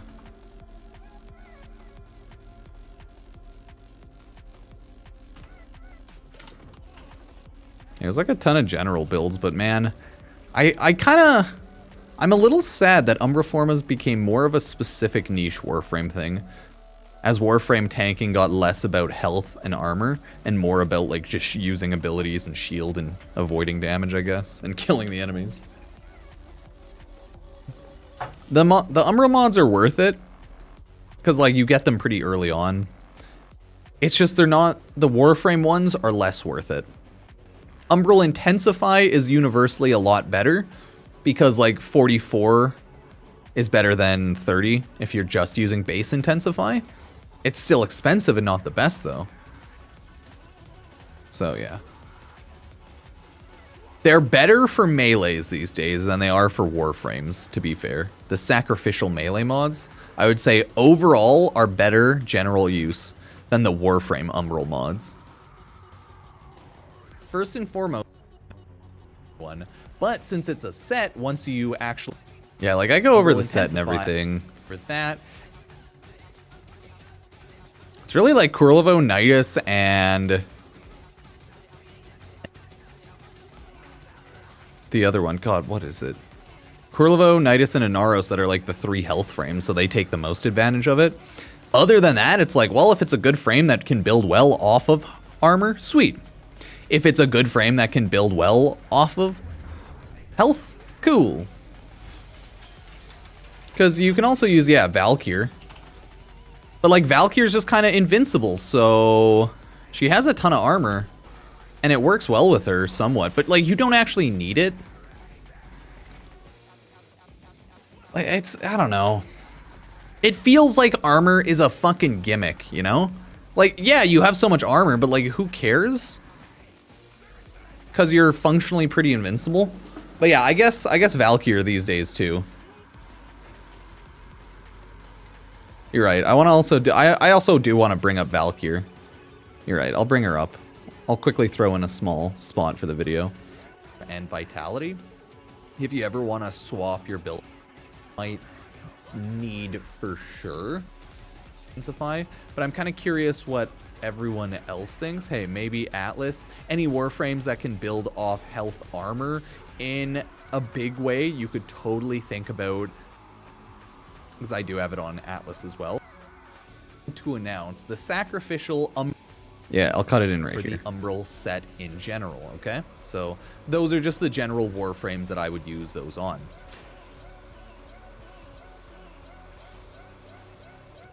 There we go. Yeah, I'll quickly also bring up like Kurlevo, or not Kurlevo, sorry, Corvex Arcane Battery that people like to use, as well as like, yeah, Valkyr Prime is like a good health armor one.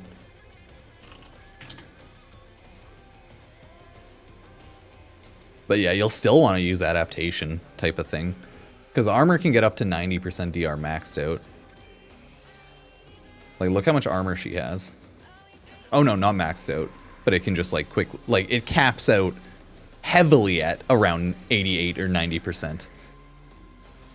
Like, it scales a lot rougher past that. So, like, again, really high, but you don't necessarily need it, right? Because you'll get such a big armor boost from this anyways that, like, it'll take you to the soft cap of armor. Which is, like, 88 to 90%. But hey, I guess with, like, Warcry, is it 138 times 2800? So 2.38 times 2800. I'm just looking at the Warframe armor scale. And I'm just assuming it's multiplicative of all of your armor together like that.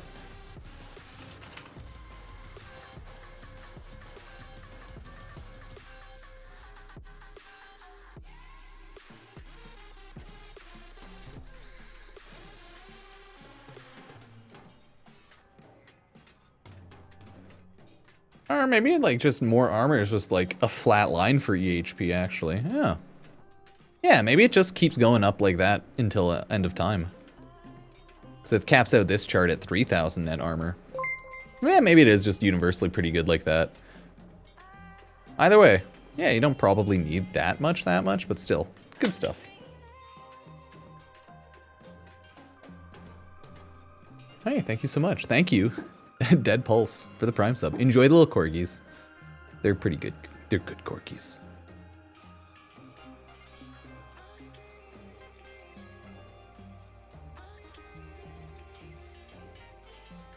Oh yeah, if you get 5,800 armor, that's 95% DR, which is like 20 times effective health multiplier. Okay, so it is like, no matter what, it seems linear scale for effective health multis.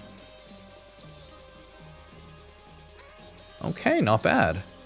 Yeah, there's no drops on my direct stream, sorry, just on the Warframe Primetime International and Creator ones. The links to the drops or forum drops are at the top, if you're curious. Okay, what about 6880?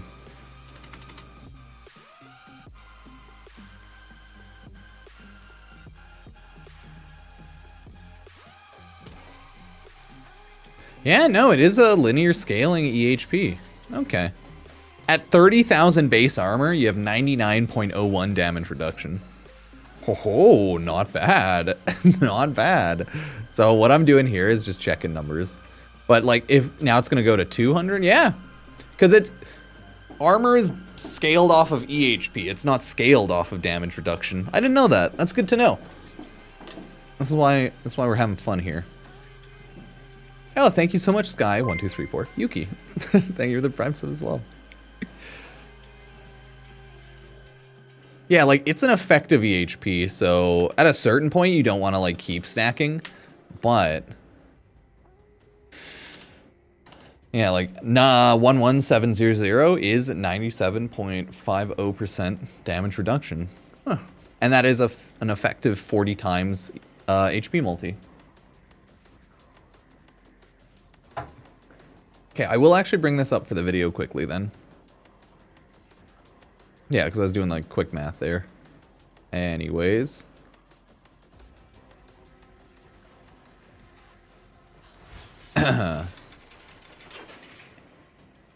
So I wanted to cut in a couple more Warframes just to talk about them. Here we have Valkyr Prime. Ever since her rework, she is actually really good with health and armor, because of how tanky it makes her.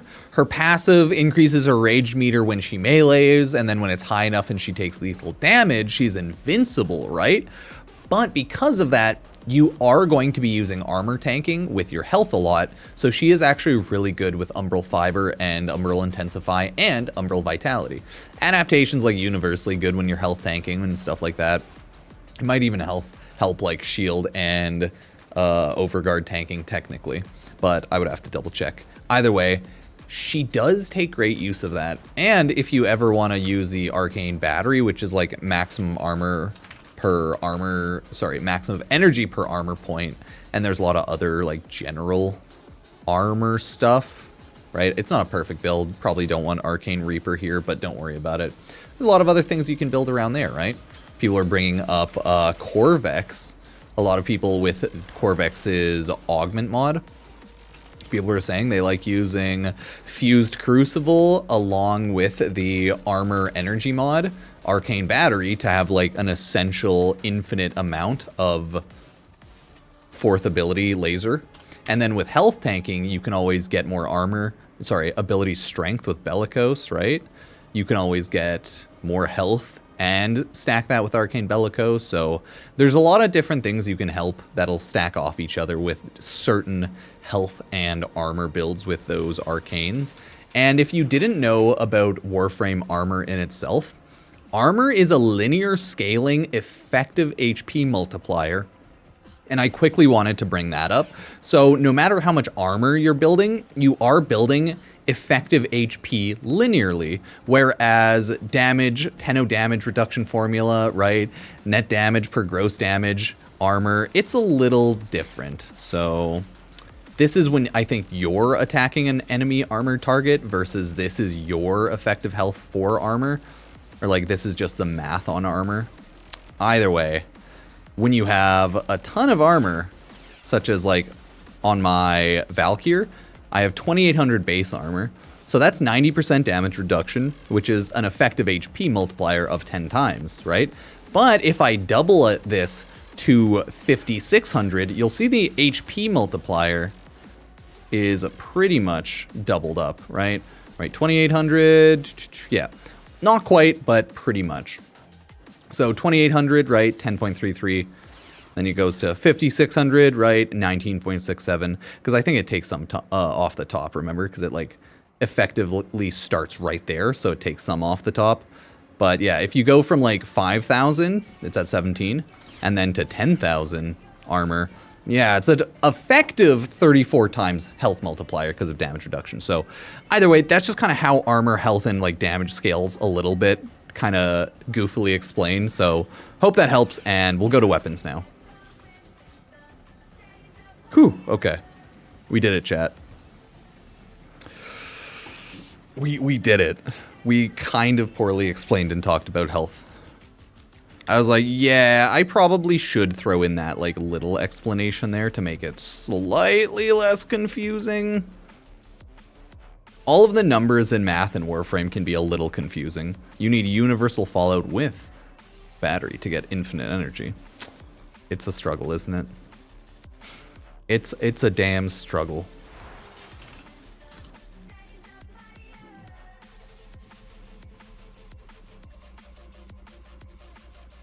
Is universal fallout the arcane? Yeah, it is. Okay, I see. I see. Mine's only at rank 3, but that should be enough anyways. So it's each radiation. Oh, shit, that'll be really nice on Corvex, Oberon. Yeah, that's really nice. I can see that.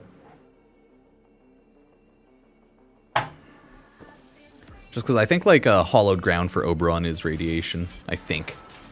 Or maybe his like bring up and throw down is also radiation. I would have to double check, but I think it would technically work well. But Oberon is getting reworked, so we're going to have to see how that rework ends up going. But I imagine he'll still do some radiation damage, you know? You feel me?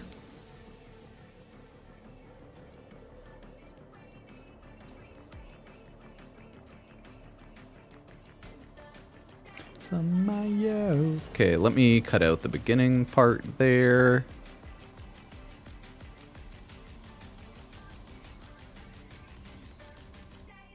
It's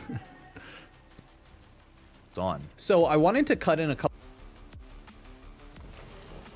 couple more Warframes just to talk about them. Here we have like damage scales a little bit, kind of goofily explained, so hope that helps, and we'll go to weapons now. Now I wanted to quickly talk about weapons that you...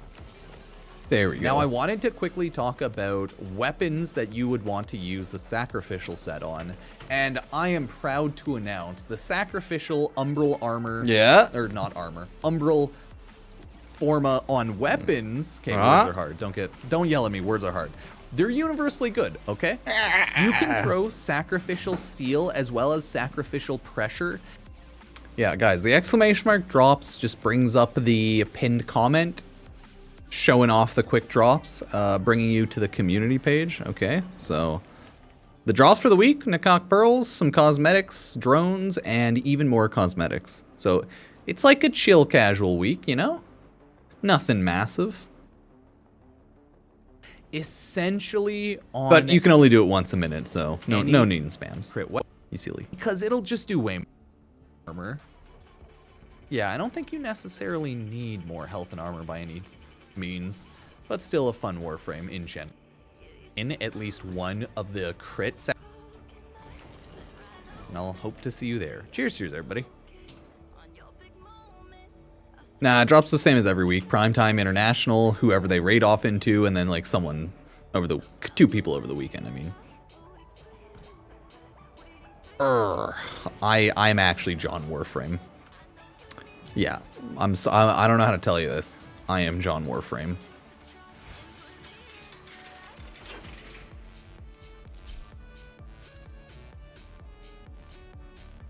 Yeah. Let me, what's a good capture a scene here?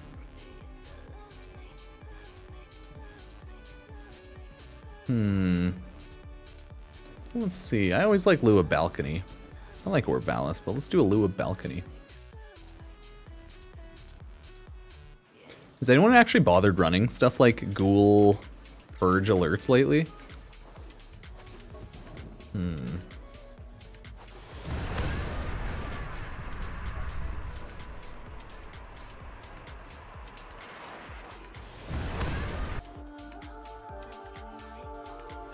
Oh my god. Okay, I like the pose, but she just needs light. There we go.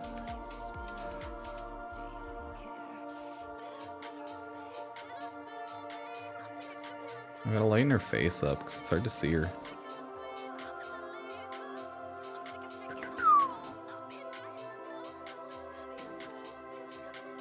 Ah!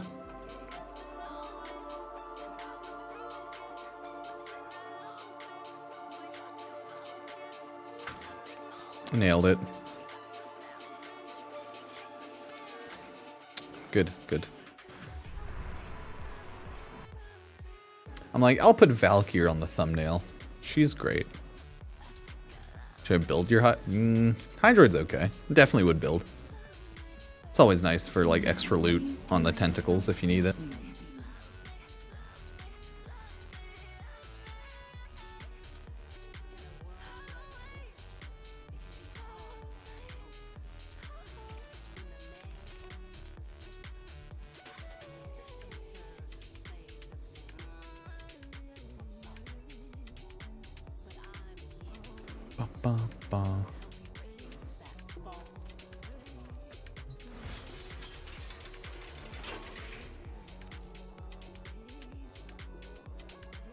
Wonder if people really love heirloom skins on Valkyr, or if they're like, it's okay.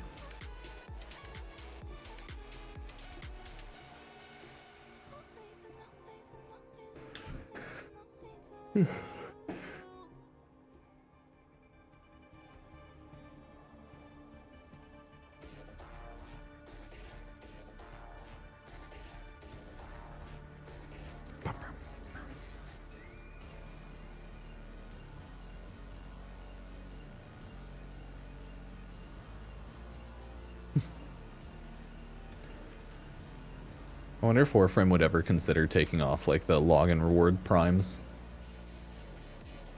It's only 900 days, guys. 246, 900? Is it or is it 800? I don't know.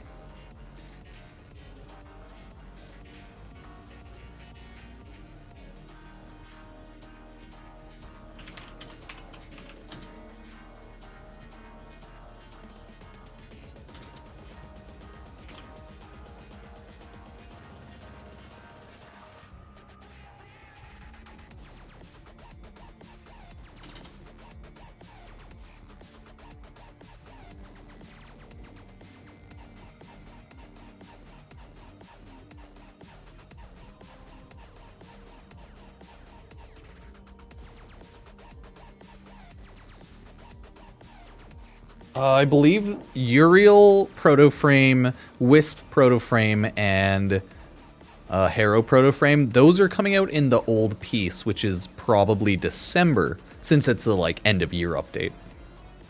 The fall update assumed is the next big update. Maybe we'll get Caliban Prime first and then the fall update, which seems possible. The fall update, which is soon-ish, should have Lavos Deluxe, for sure, Teshin Quest, and Oberon rework. Those are like the three big things for sure, for sure.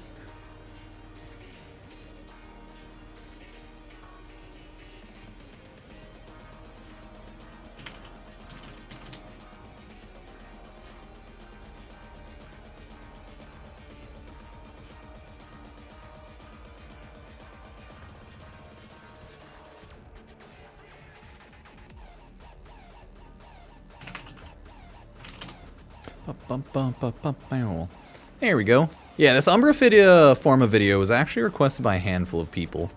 I got a lot of comments for here and there, as well as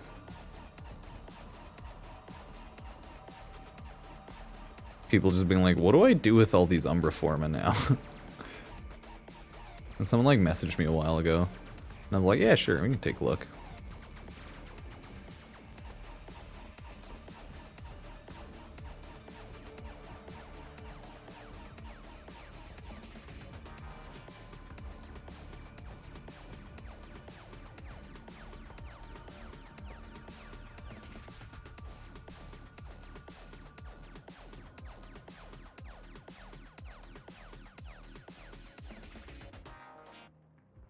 So we should be good. I still think my Valkyrie heirloom looks great. Fight me. You ever shit talk my Valkyrie heirloom? I will fight you. But I'm curious what other Warframes people will bring out in regards to like good Umbra Forma builds on them and stuff like that.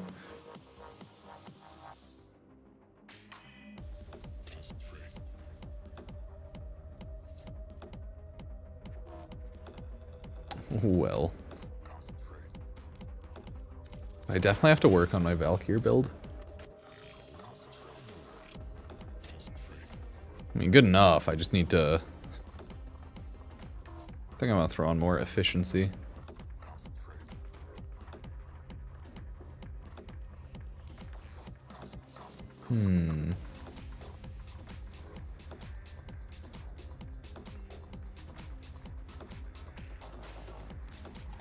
Probably Rage, actually, I guess.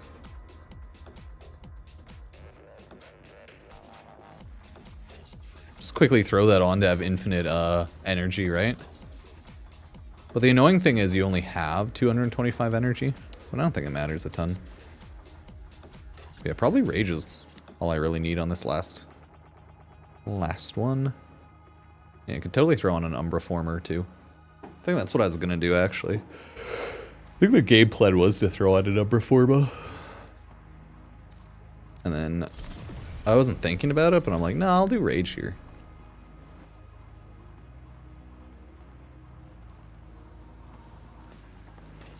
Yeah, and without shields, ally Overguard imitates health.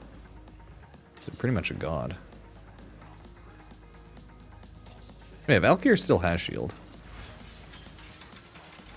Just like, why would you bother building for shield gating in this case? You can kind of do whatever. I wonder what like the current defined meta builds of Valkyrie are looking like. It's a little hard to say.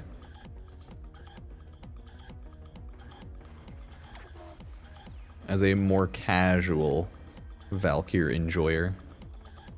Who knows? Who knows?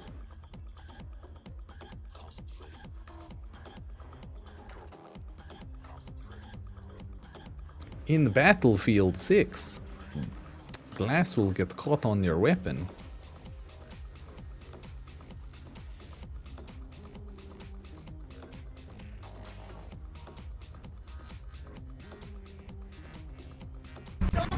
Ah. I'm watching a road rage video. Oh, interesting.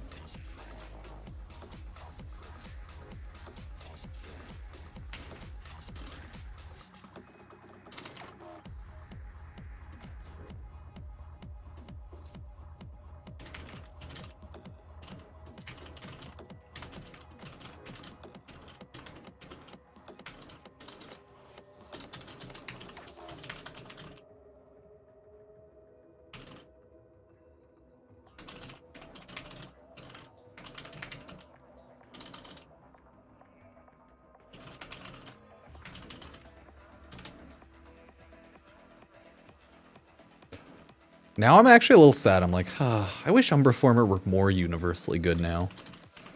But I guess they've always been more of a niche health armor tanking build. Hello. Hello. Hello, hello, hello. Oh, Xscale Umbra does a ton of damage. You can do like most high level everything with him. The annoying thing is once you get up to a certain point, it's like, oh, like I have health tanking on him, but it's not the ideal type to build. Like, ideally, you'll probably build shield gate damage with your weapon. But, hey.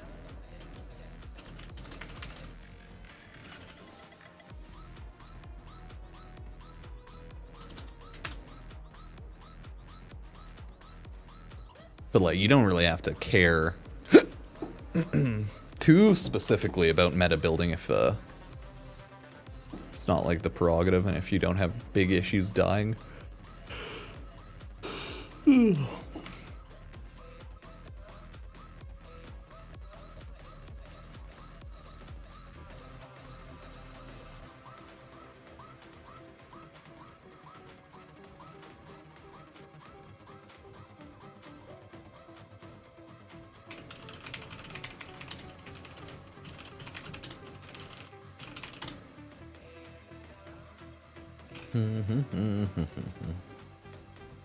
Bow, bow, bow, bow, bow, bow, bow.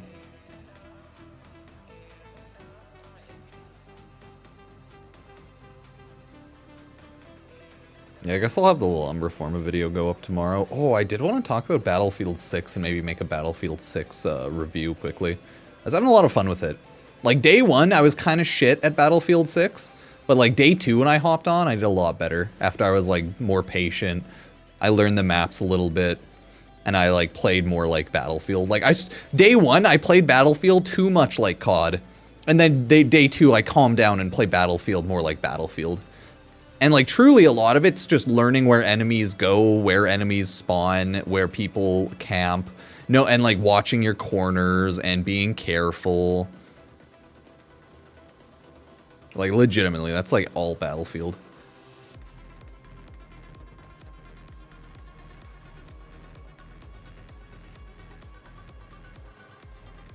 Hey, as long as you, like, kind of know where to go, it's not too terrible. It's not too terrible at all. But yeah, I was getting pub stomped day one on Battlefield 6. But I'm having a lot of fun with that one. In before they have all the Rick and Morty skins.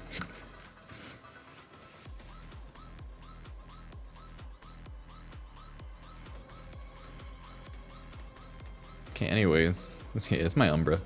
Umbra just kills, though. Like, with this build, you can hit, like, billions. Is this my electricity? No, that's animosity. Yeah, with this build. I mean, both will hit insanely high, but you'll hit, like, better with this one. You'll hit, like, higher one taps with animosity. Hell yeah, brother.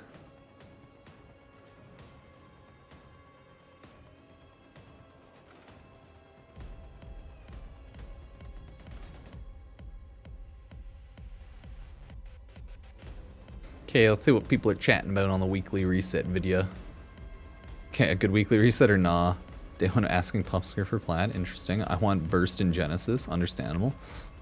Boop.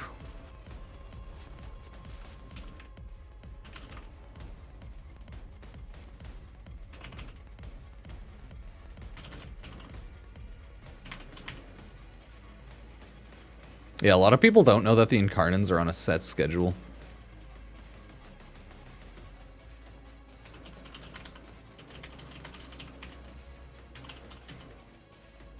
Yeah, like so many people don't realize that it's on like a schedule.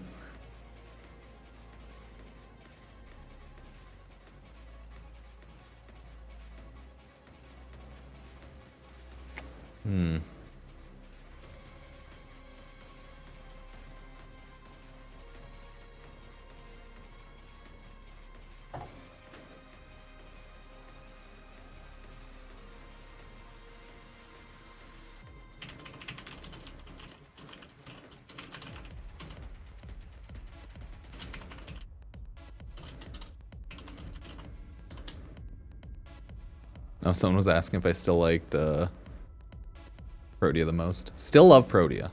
Just use her less.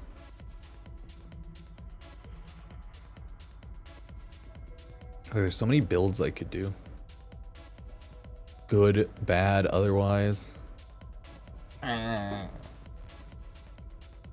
need more you know what? We need more dog shit builds. You're right, chat. Let's do a full low tier mod set.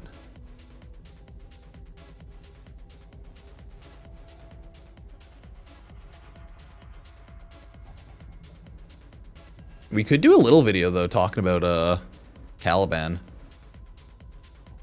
Prime coming soon.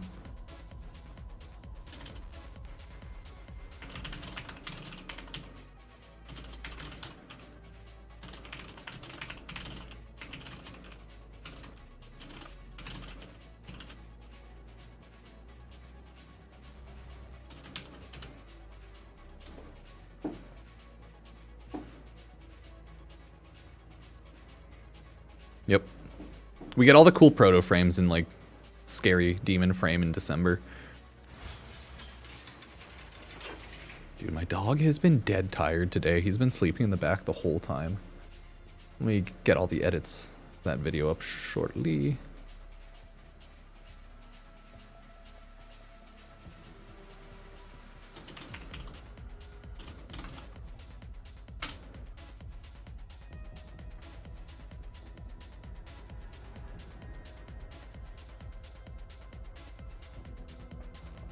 Yeah, I can have that Umbra Forma video go out tomorrow morning. Yeah, that'll be like 7 a.m. tomorrow.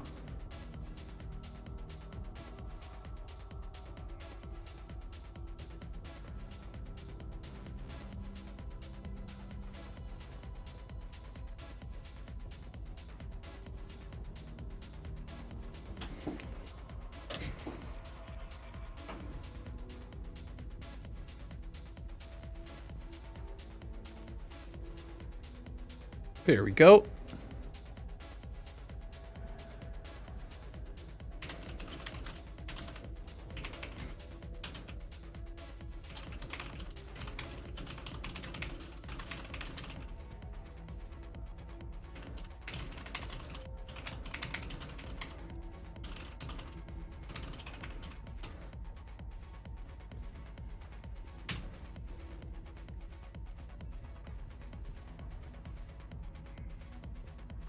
There we go. I think we're good there.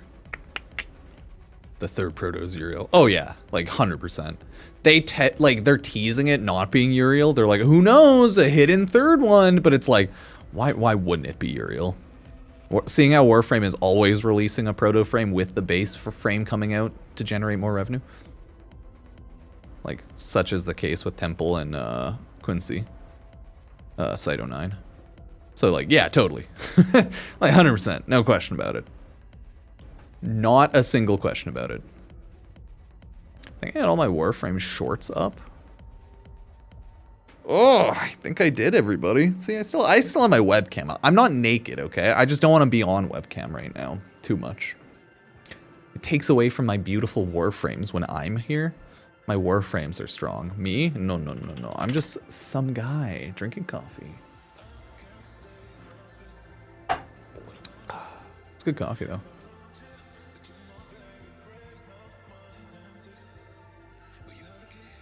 Oh, I like this. In case you forgot how Battlefield 3 was, here's a high rate. Fast time to kill, fast moving.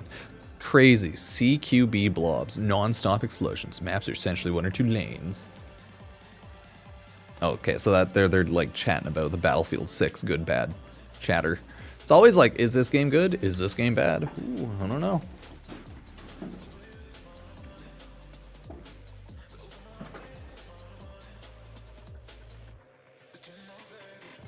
Okay.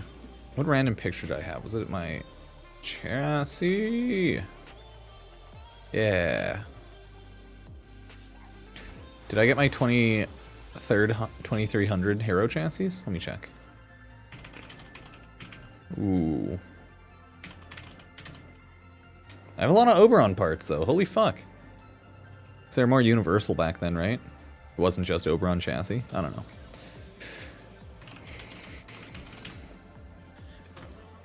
Ooh, almost at 2300. 5 away.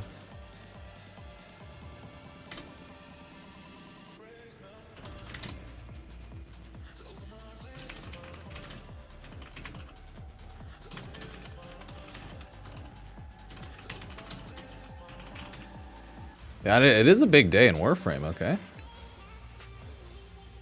Like 2295 hero chassis. That's pretty impressive. Not to brag. I'm not saying I'm a big deal.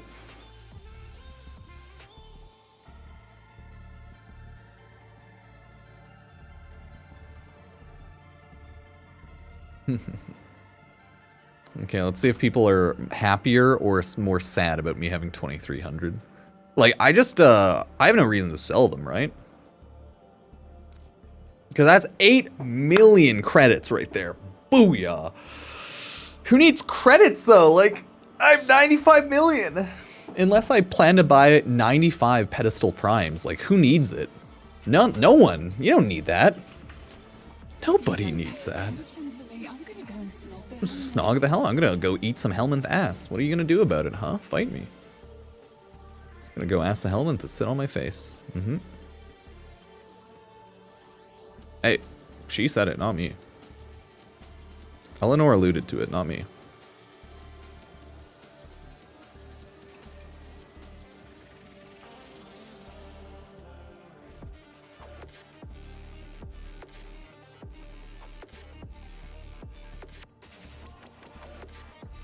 It's just a little bit.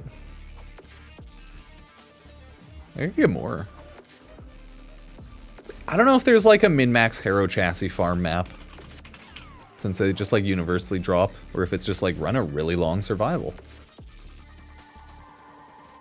I don't know. I used to sell the hero chassis though, that's the thing. And ever since I decided to stop, this is what I'm at.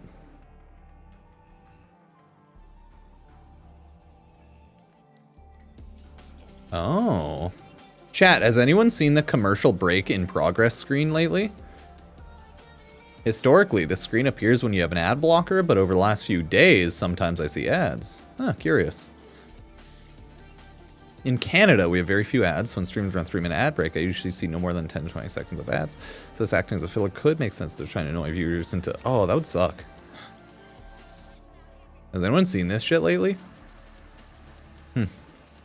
Now I'm curious. Oh well, as always, sub, like, use Epic Games creator code Pupsker if you want to support the channel. Check out my affiliate link for GrabTap if anyone wants to sign up for any games, help a boy out. Actually, let me see which games are available right now in like the Stream Elements GrabTap affiliate program. Not really a sponsor, it's an affiliate, but I guess I should change the Stream Elements thing.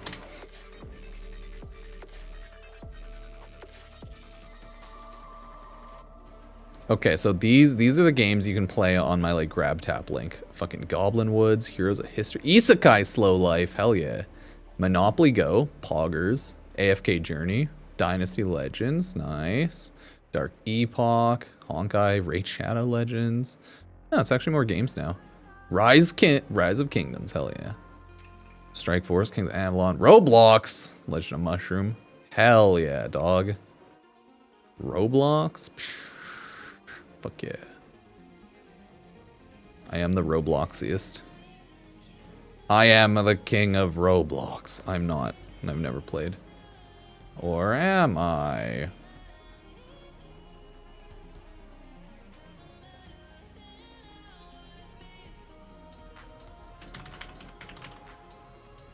think that's how you spell affiliate.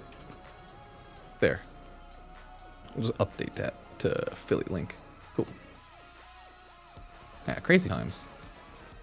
Crazy times. Oh yeah, I found out that I am demonetized on Facebook until like September 4th or 15th or something. Since I made a support message, and I'm like, why do you hate me? And they told me, they said, this is why we hate you. And I was like, oh. Oh, sad.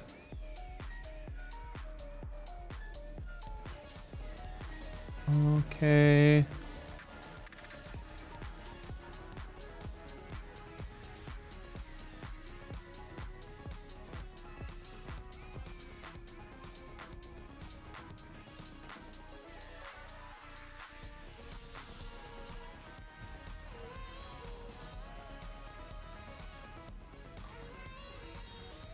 Okay, sorry, I'm just clearing out all my spam.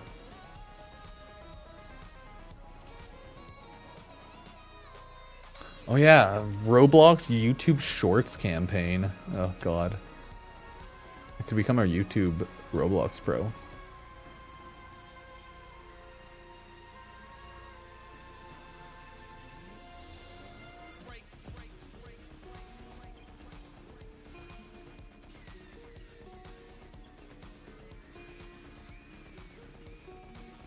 Okay, it looks like my emails are only half spam. It's all spam, chat. I'm lying. It's all fucking spam.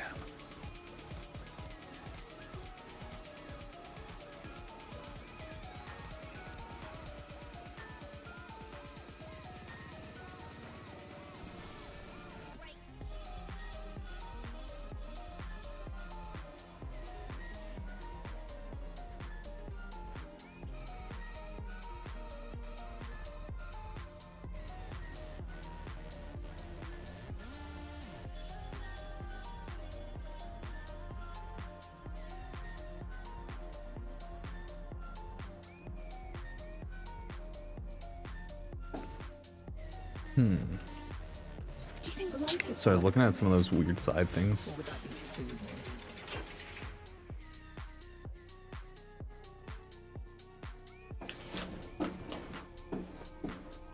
I mean, the meta of Warframe's all over the place these days. I would say Incarnins are still ideal weapons. A lot of Primes are still ideal weapons. And then like Kuva Tenant type weapons, right?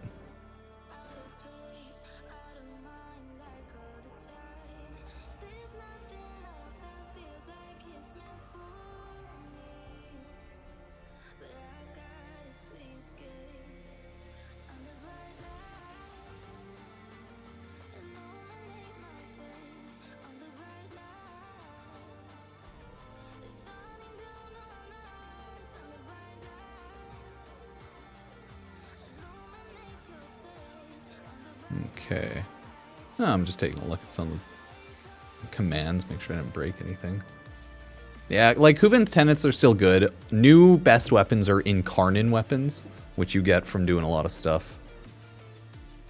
Like Incarnin weapons right now are the go-to. You still have like a lot of weapons that are just primes that are good, even without Incarnins though. Like, I still use a lot of Exceltra Prime to just destroy everything, and it doesn't have an Incarnate mode. Let's go melee. Ah.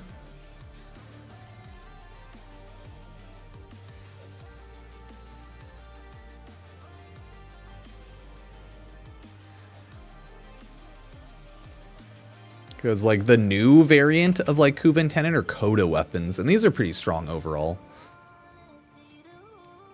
Bass Assist is, like, the Coda Tenant of, like, Coda version of the Archoplasma or Tenant Archoplasma. A lot of good stuff. A lot of good stuff.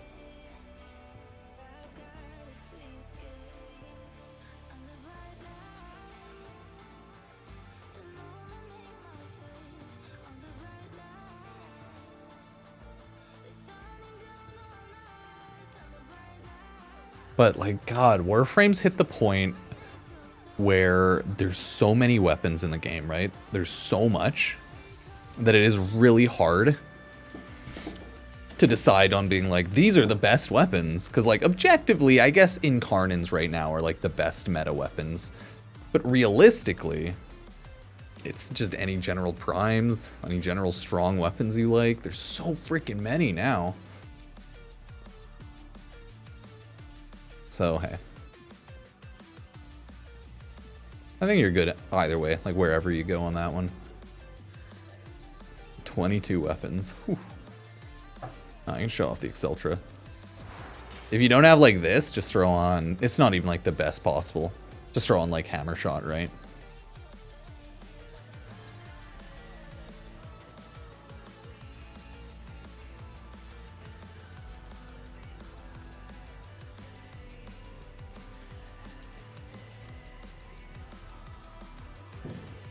Dang, can't even play Battlefield 6. I tried to log in, and I forgot that the open weekend ended. It was so sad.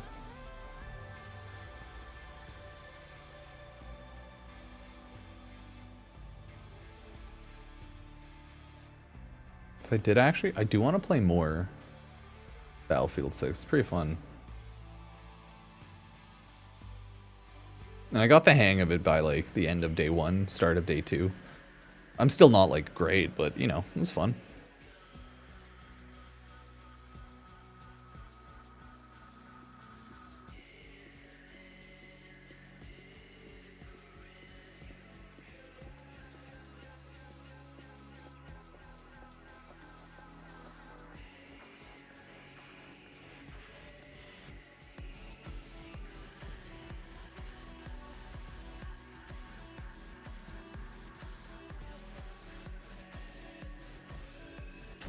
Caliban Prime. I'm gonna go find a good picture of him. There was a double XP weekend all weekends, yeah.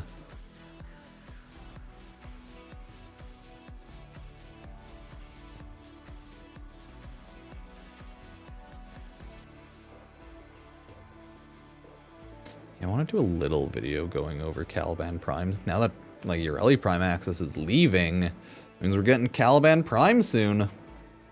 But we don't know exactly when yet. If it's leaving soon, though, we should still have a couple more weeks to get Ureli Prime. Well, Prime Access, if you want to buy that.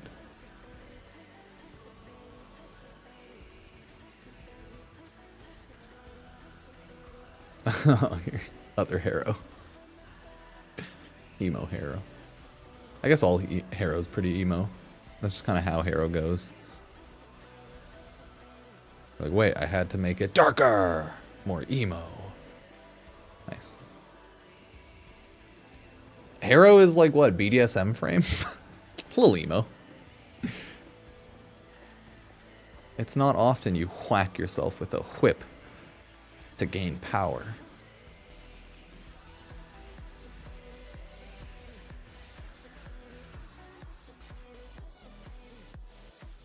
Yeah, I mean, Korra and Harrow are like two sides of the same coin, kind of, you know? They're both little whips and chains.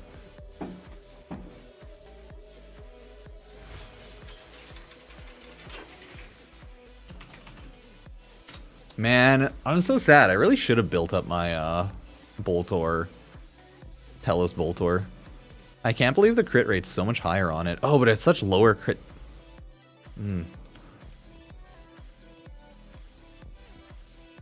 Oh, I really need to build my Boltor. Sub and Dom. Yeah, exactly. Korra's the Dom, and Harrow's the sub. It's understandable, right? I think it makes sense.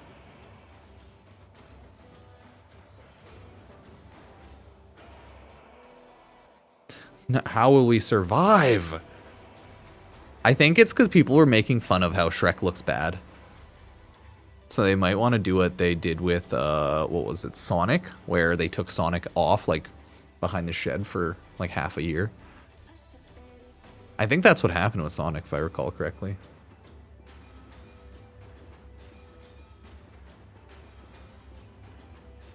Yeah, that's what happened, right? I'm not crazy. Crazy, I was crazy once. I'm not crazy, you're crazy. No, I think that's exactly what happened with Sanic. So they might do it with your boy here. They might Shrek it that way.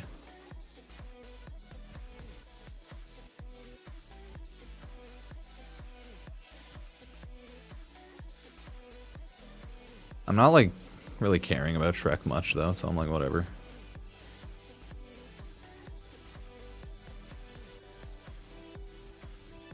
I did watch Shrek as a wee young lad, but I wasn't the biggest fan. It's like most Pixar animations, they're all good one way or another. Yeah, cheers, B-Mins. If it helps. I too am also going insane always. Okay. I'm trying to look at all of the Incarnans this week. I want to paint on myself. It's that's all we have time for. Because, like, God, I don't love a lot of these. I feel like out of all of these, Magstar's really cool, Lex is really good, and Ceramic Dagger's really cool. Boltor's just, like, a stronger Boltor, to be honest. Like, Boltor is nothing special, but if you like the Boltor, it's a stronger Boltor. I think Bronco might be cool. I just don't have mine upgraded, though. Living like this, do you ever feel like we're teetering on the edge of something? Oh, that's not how that works. Nope. Going over. Right, because I don't have any of these. Yeah, this week I have, like, jack shit built up. I only have it maxed with a Catalyst. Can it glaze over for a bit, okay? The man needs me in his head. Wait, did I fix this? What's that weapon that shoots bolts? Oh yeah, the Boltor. Yes. I think the Bronco's actually really cool. I have to double check the ricochet on it though. Ba, ba, ba, ba, ba.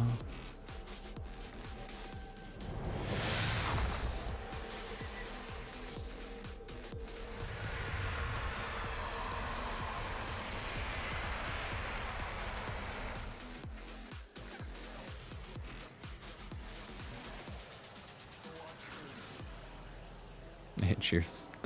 Oh, level in Warframe's not like even super relevant. Like your Warframe level. It's mainly about the mods, maxing all that out, getting the good builds eventually. Warframe's an odd game. Because like conventional levels in the game don't matter like in pretty much every other game. Matter a little bit, but not much.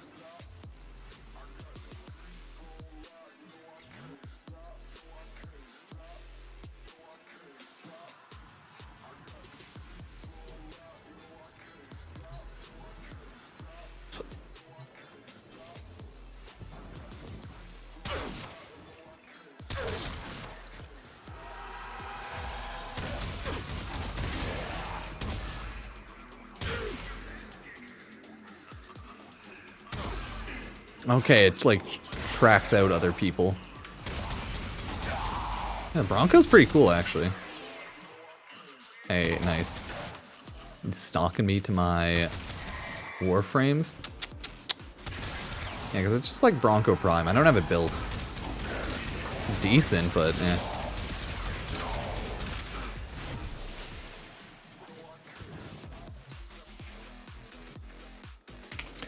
But yeah, I think a lot of people would much rather build a Telos Boltor over the Boltor Prime. Like, Boltor Prime has more overall damage at 46, but Telos Boltor is lower, but has way better crit. And this thing doesn't even gain a ton of damage, right? Like, look at that.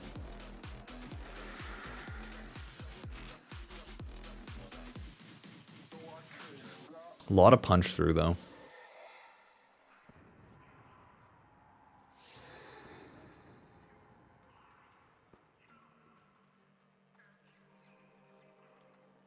I know no one by the random gamer tag.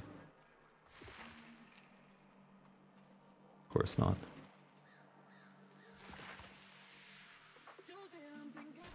Like, possibly, but I mean... too many names.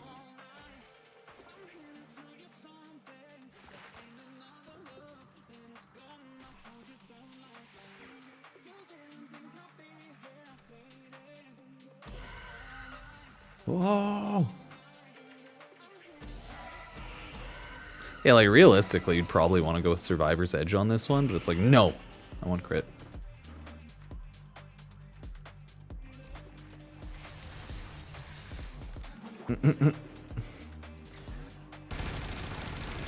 Right, like the Boltor is cool, but the damage just, it's not as good as it could be.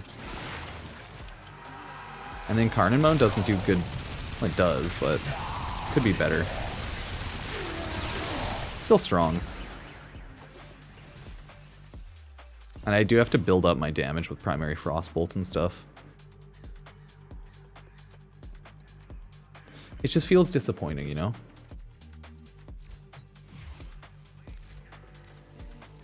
Oh, Warframe has a bajillion place for mods. Depends what mods. Each open world has a good set of mods. A lot of individual missions have a like good set of mods. But primarily like open world mods. Playing through the game. Corrupted mods, nightmare mods. Prime time's always Thursday at like 6 p.m. ET. If I check out the Tellus Boltor, I think I have to go to... Yeah, boy. Over here. So I want to see what the stats on Tellus Boltor Incarnate are. So I should really build one of those instead of base Boltor Prime Incarnate. Bye. Okay. What do you need? Feeling creative?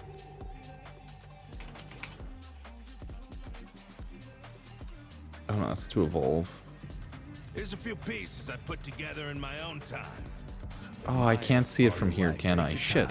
Not feeling it. A pinch of the void? I can wait. Okay, bring it to life.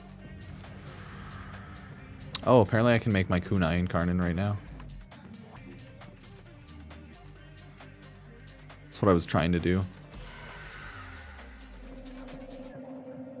Here's where it gets Yeah, Warframe's huge. It's the rough part about starting out. It's such a big game and there's just stuff everywhere. Like your first main objective should generally be just like slowly doing quests, unlocking the game, and figuring out how to mod. But that all comes with time. Long game.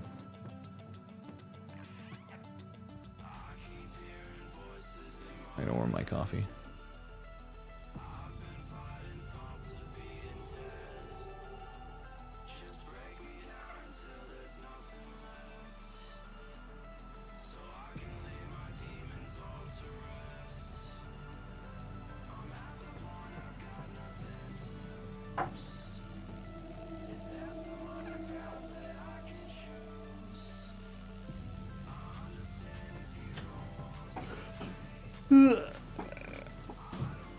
We stretch. Man, I just want to... I don't want to see what my Boltor... Oh yeah, I can remove Incarnate. Yeah, I can take it off this one, actually.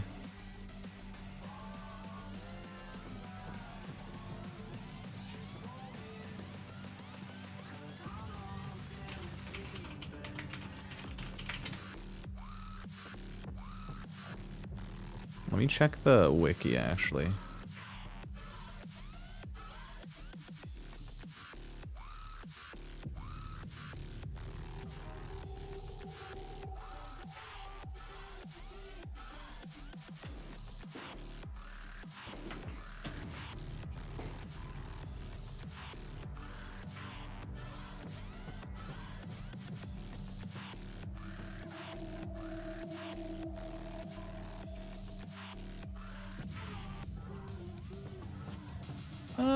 Actually, it's probably just as good staying with the Boltor.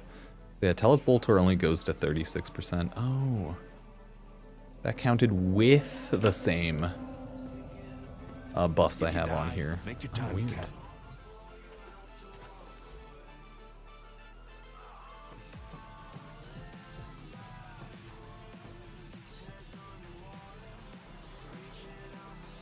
No, those were the old numbers. That was the old wiki, that's why. Let me check.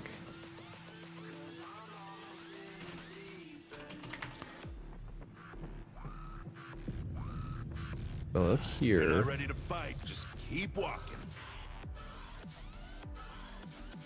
Oh, you only get a 6% increase on the Tellus Boltor, that's why. Versus 14% on the Boltor Prime.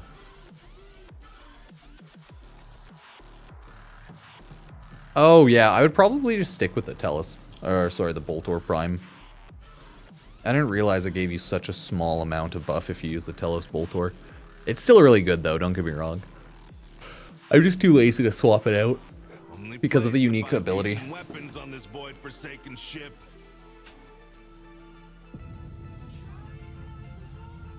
Like, it's the gas explosion that's really nice.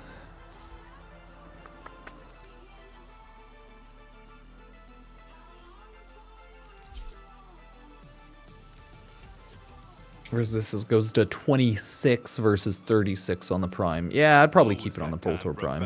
It's pretty similar to Tellus Boltor, though. I just don't want to swap things out. Don't want to draw my coffee.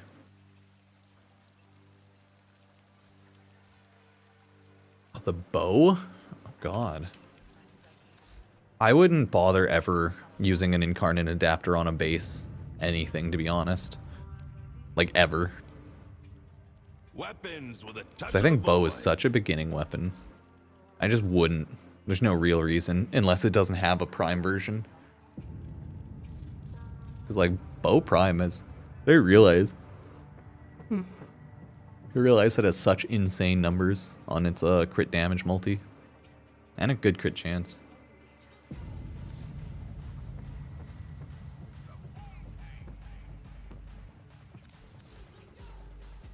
What week is You're Bone not ready to Incarnate? fight. Bone Just keep Incarnate? walking.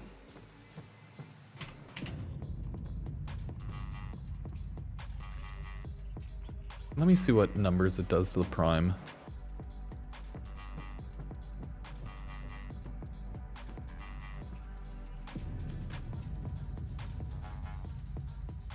Not bad. But yeah, I would never use Incarnate on a base weapon if a Prime or variant of it exists. Okay, I'll be right back. Thank you all for being here. Appreciate it. I'll just BRB. Gonna go pretty much warm up coffee and stuff like that. And yeah, if you want to support the channel, check out any of the Grab Tap games. And if you sign up, it helps support me as like an affiliate program kind of deal. So yeah, thanks everybody. I'll BRB. Love you. Hugs and kisses. Wee. Weapons with a touch of the void.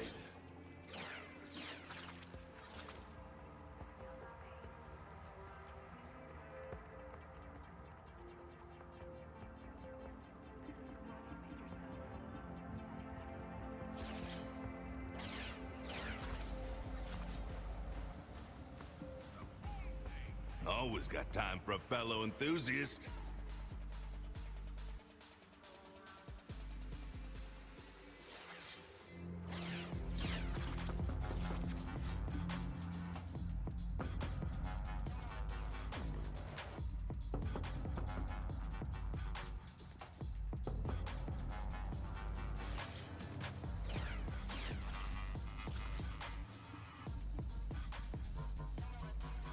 Buy stuff, kill stuff, repeat.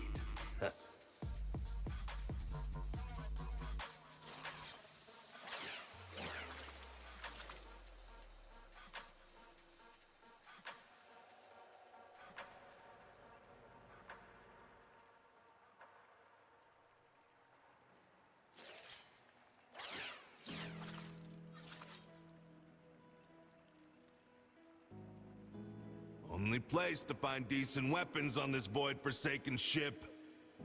I heard that you're fighting out in the seaside town. Always knew what I wanted reflected back to me. A lifelike mask kept me wondering if you're coming back. And I miss you in the winter with the windows down, a dazzling fire and a tarnished crown. You coming back? Weapons with a touch of the void. Drifting through my fingers every time I think I'm getting close and I call. You know it all. Now you're after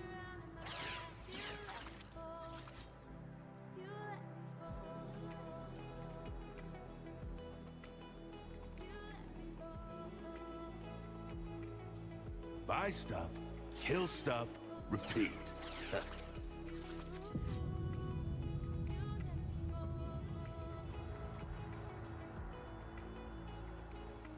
Walls I built all tumble down, barriers were hard I and I want it back. I let you in, kept you company, gave until I couldn't breathe.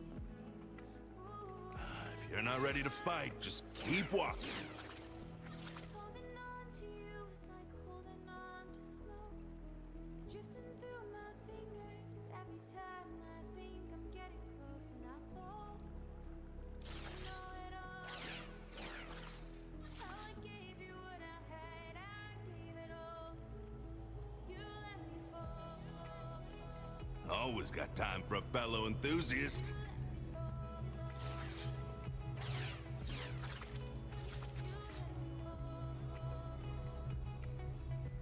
And you let me fall.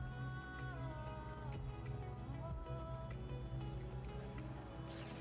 holding on to you, like holding on to smoke, drifting through my fingers every time I think I'm getting close, and I fall. Weapons with a touch of the void. Wrapped around my mind, you let me fall.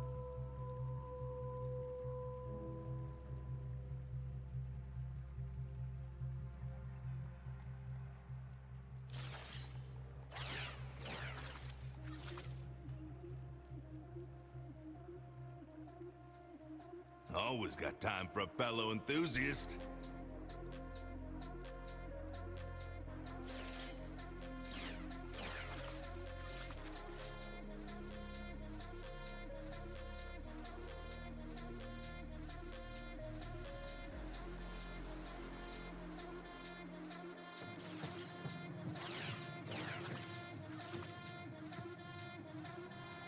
Only place to find decent weapons on this void-forsaken ship.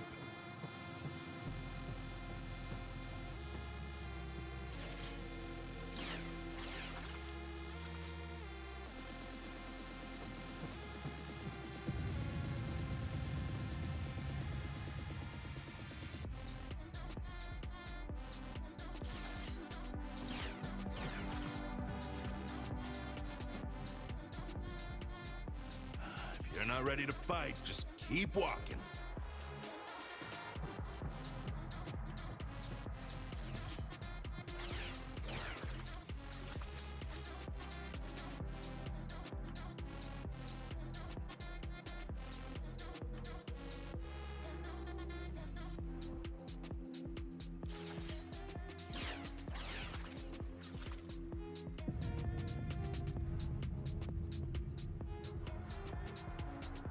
Buy stuff, kill stuff, repeat.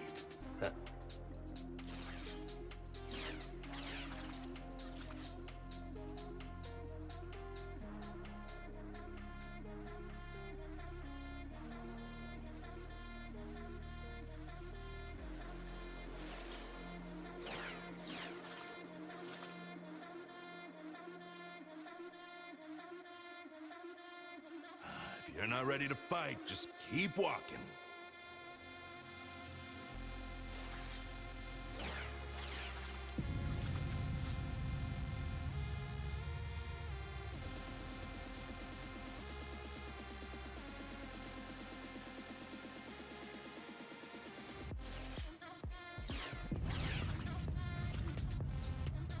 Only place to find decent weapons on this void-forsaken ship.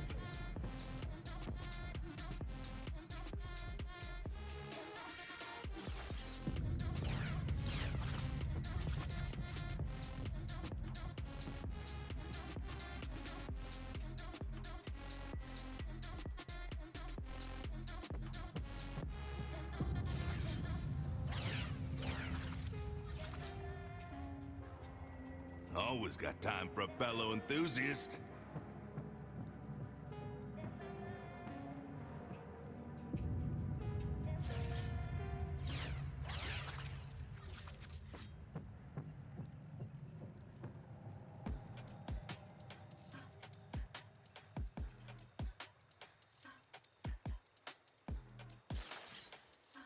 Weapons with a touch of the void.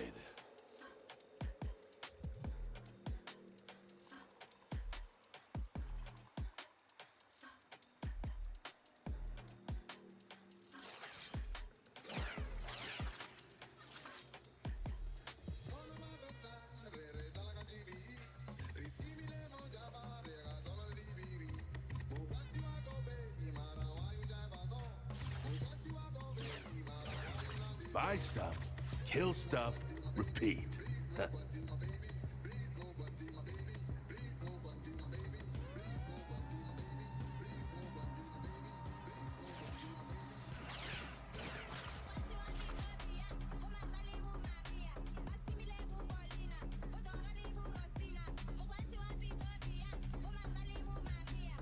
If you're not ready to fight, just keep walking.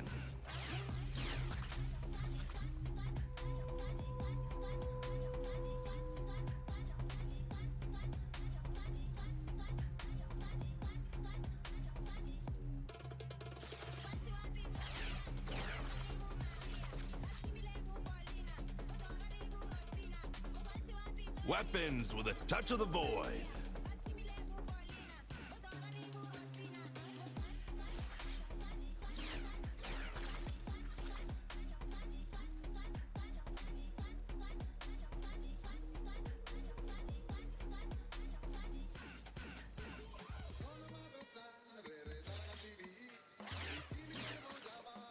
Always got time for a fellow enthusiast.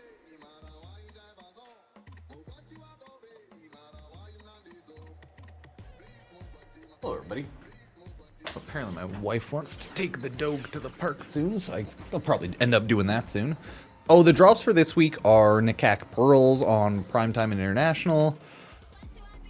Other than that, the usual.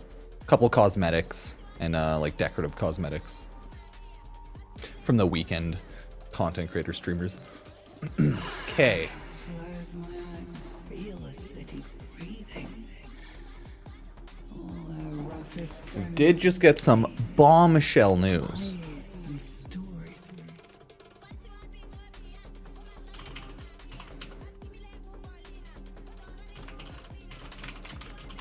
What's the next prime that's leaving?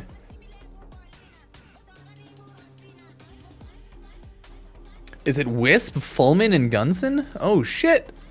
Oh no, that sucks. That's what it's saying. We'll see.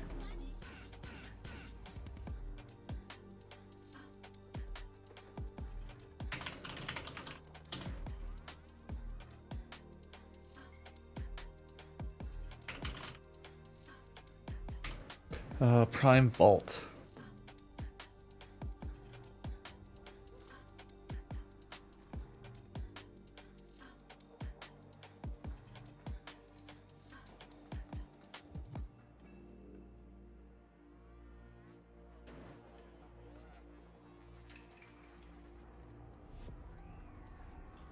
Oh, they haven't updated the drop table at all. Oh, interesting.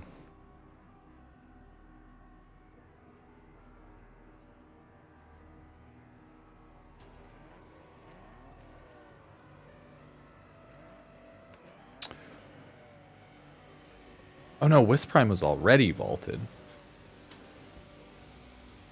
What released after Wisp Prime then?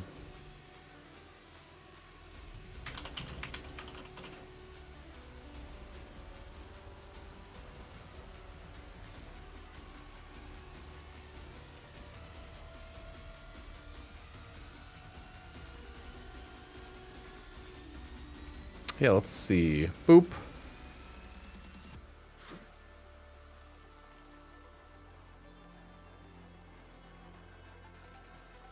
That is Grendel Prime.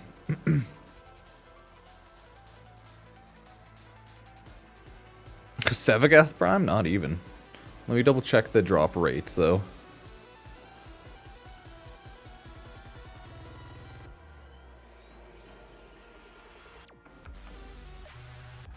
PC drop table.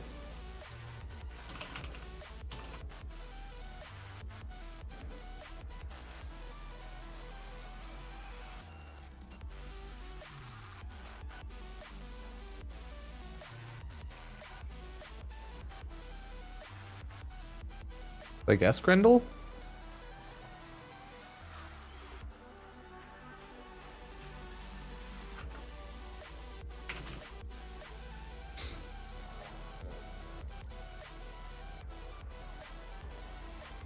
Yeah, so I guess, I don't know, Grendel Prime.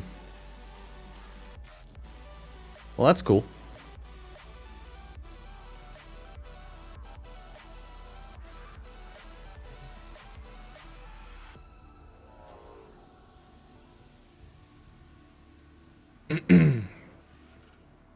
Oh god. You see what's going on upstairs? Then we'll make a quick video going over Caliban Prime.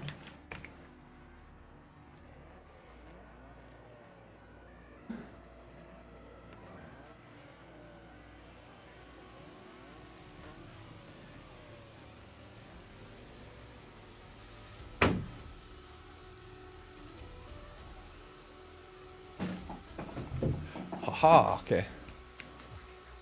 Not too bad upstairs.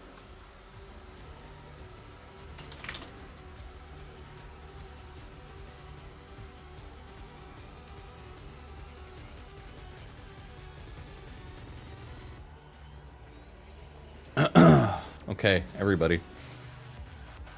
This is some good news. We'll have, where is the history of Caliban? Caliban Prime. Okay, we'll just have a quick video because it's nothing huge today. Anyways, let's talk about it. Hey everyone, Pupsker here, and guess what? Ureli Prime is going to be leaving Prime Access soon. You know what that means? Caliban Prime, baby. Let's talk about what's going on. So, Warframe's hitting that time of year again. Grab Ureli Prime before the tide comes in, Tenno. The Golden Wave Rider soon departs Prime Access, alongside Daiku Prime, Compressa Prime, and much, much more. By the way, I believe along with that, Grendel Prime is leaving the in-game Prime drop table rotation, you know, because like we lose the Prime Access, but we get Caliban Prime. But then I think the longest standing one, I think previously it was Wisp, and now it's Grendel Prime, will get booted from the like relic drop table. I could be wrong. Feel free to correct me if I'm wrong. I think that's the one that comes after Wisp though. Either way, yeah, this is more important because, you know, Caliban Prime.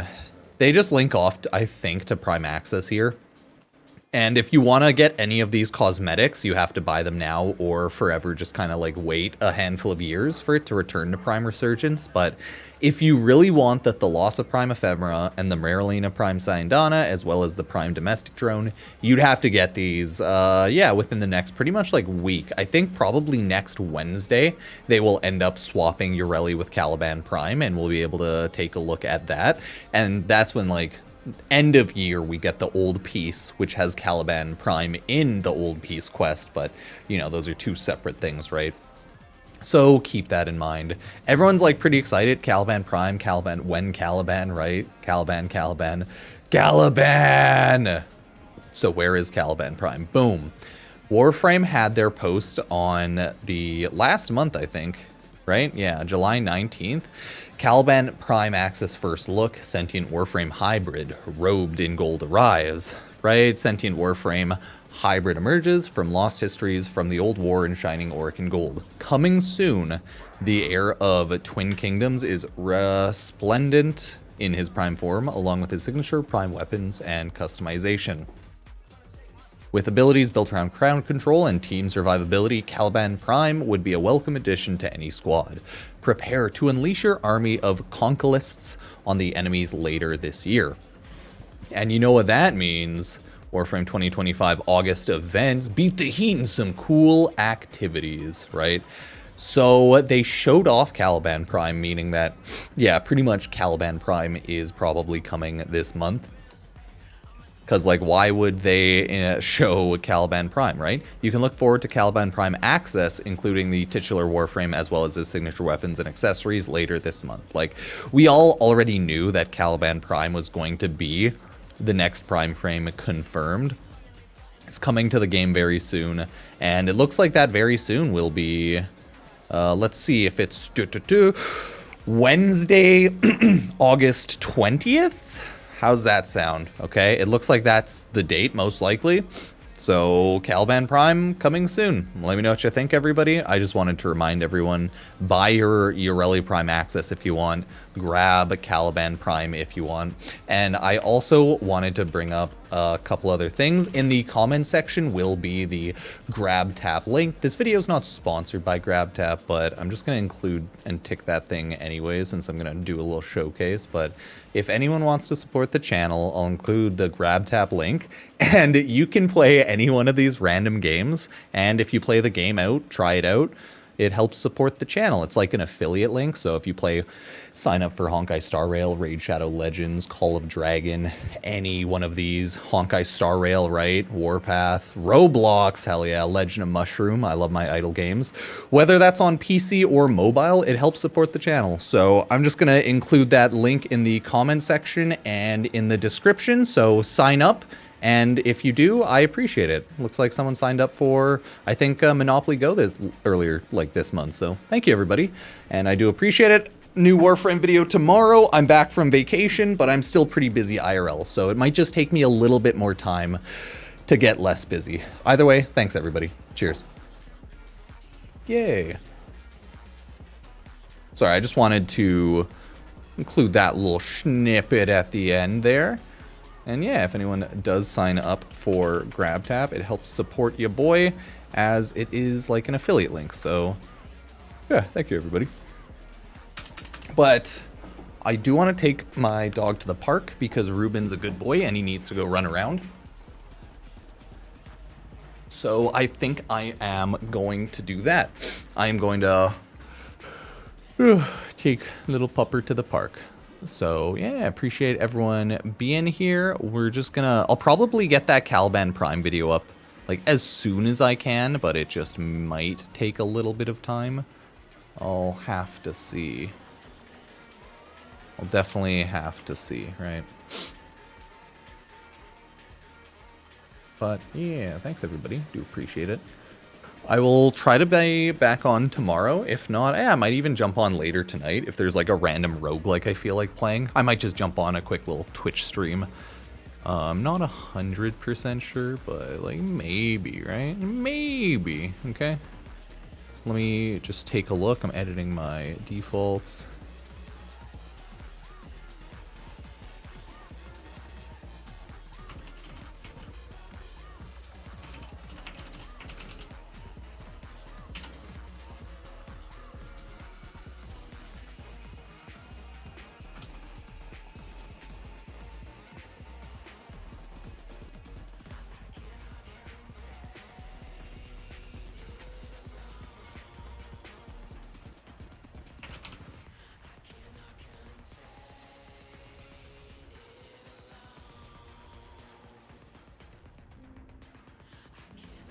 Okay, there we go. I'm just uploading and changed my YouTube channel defaults.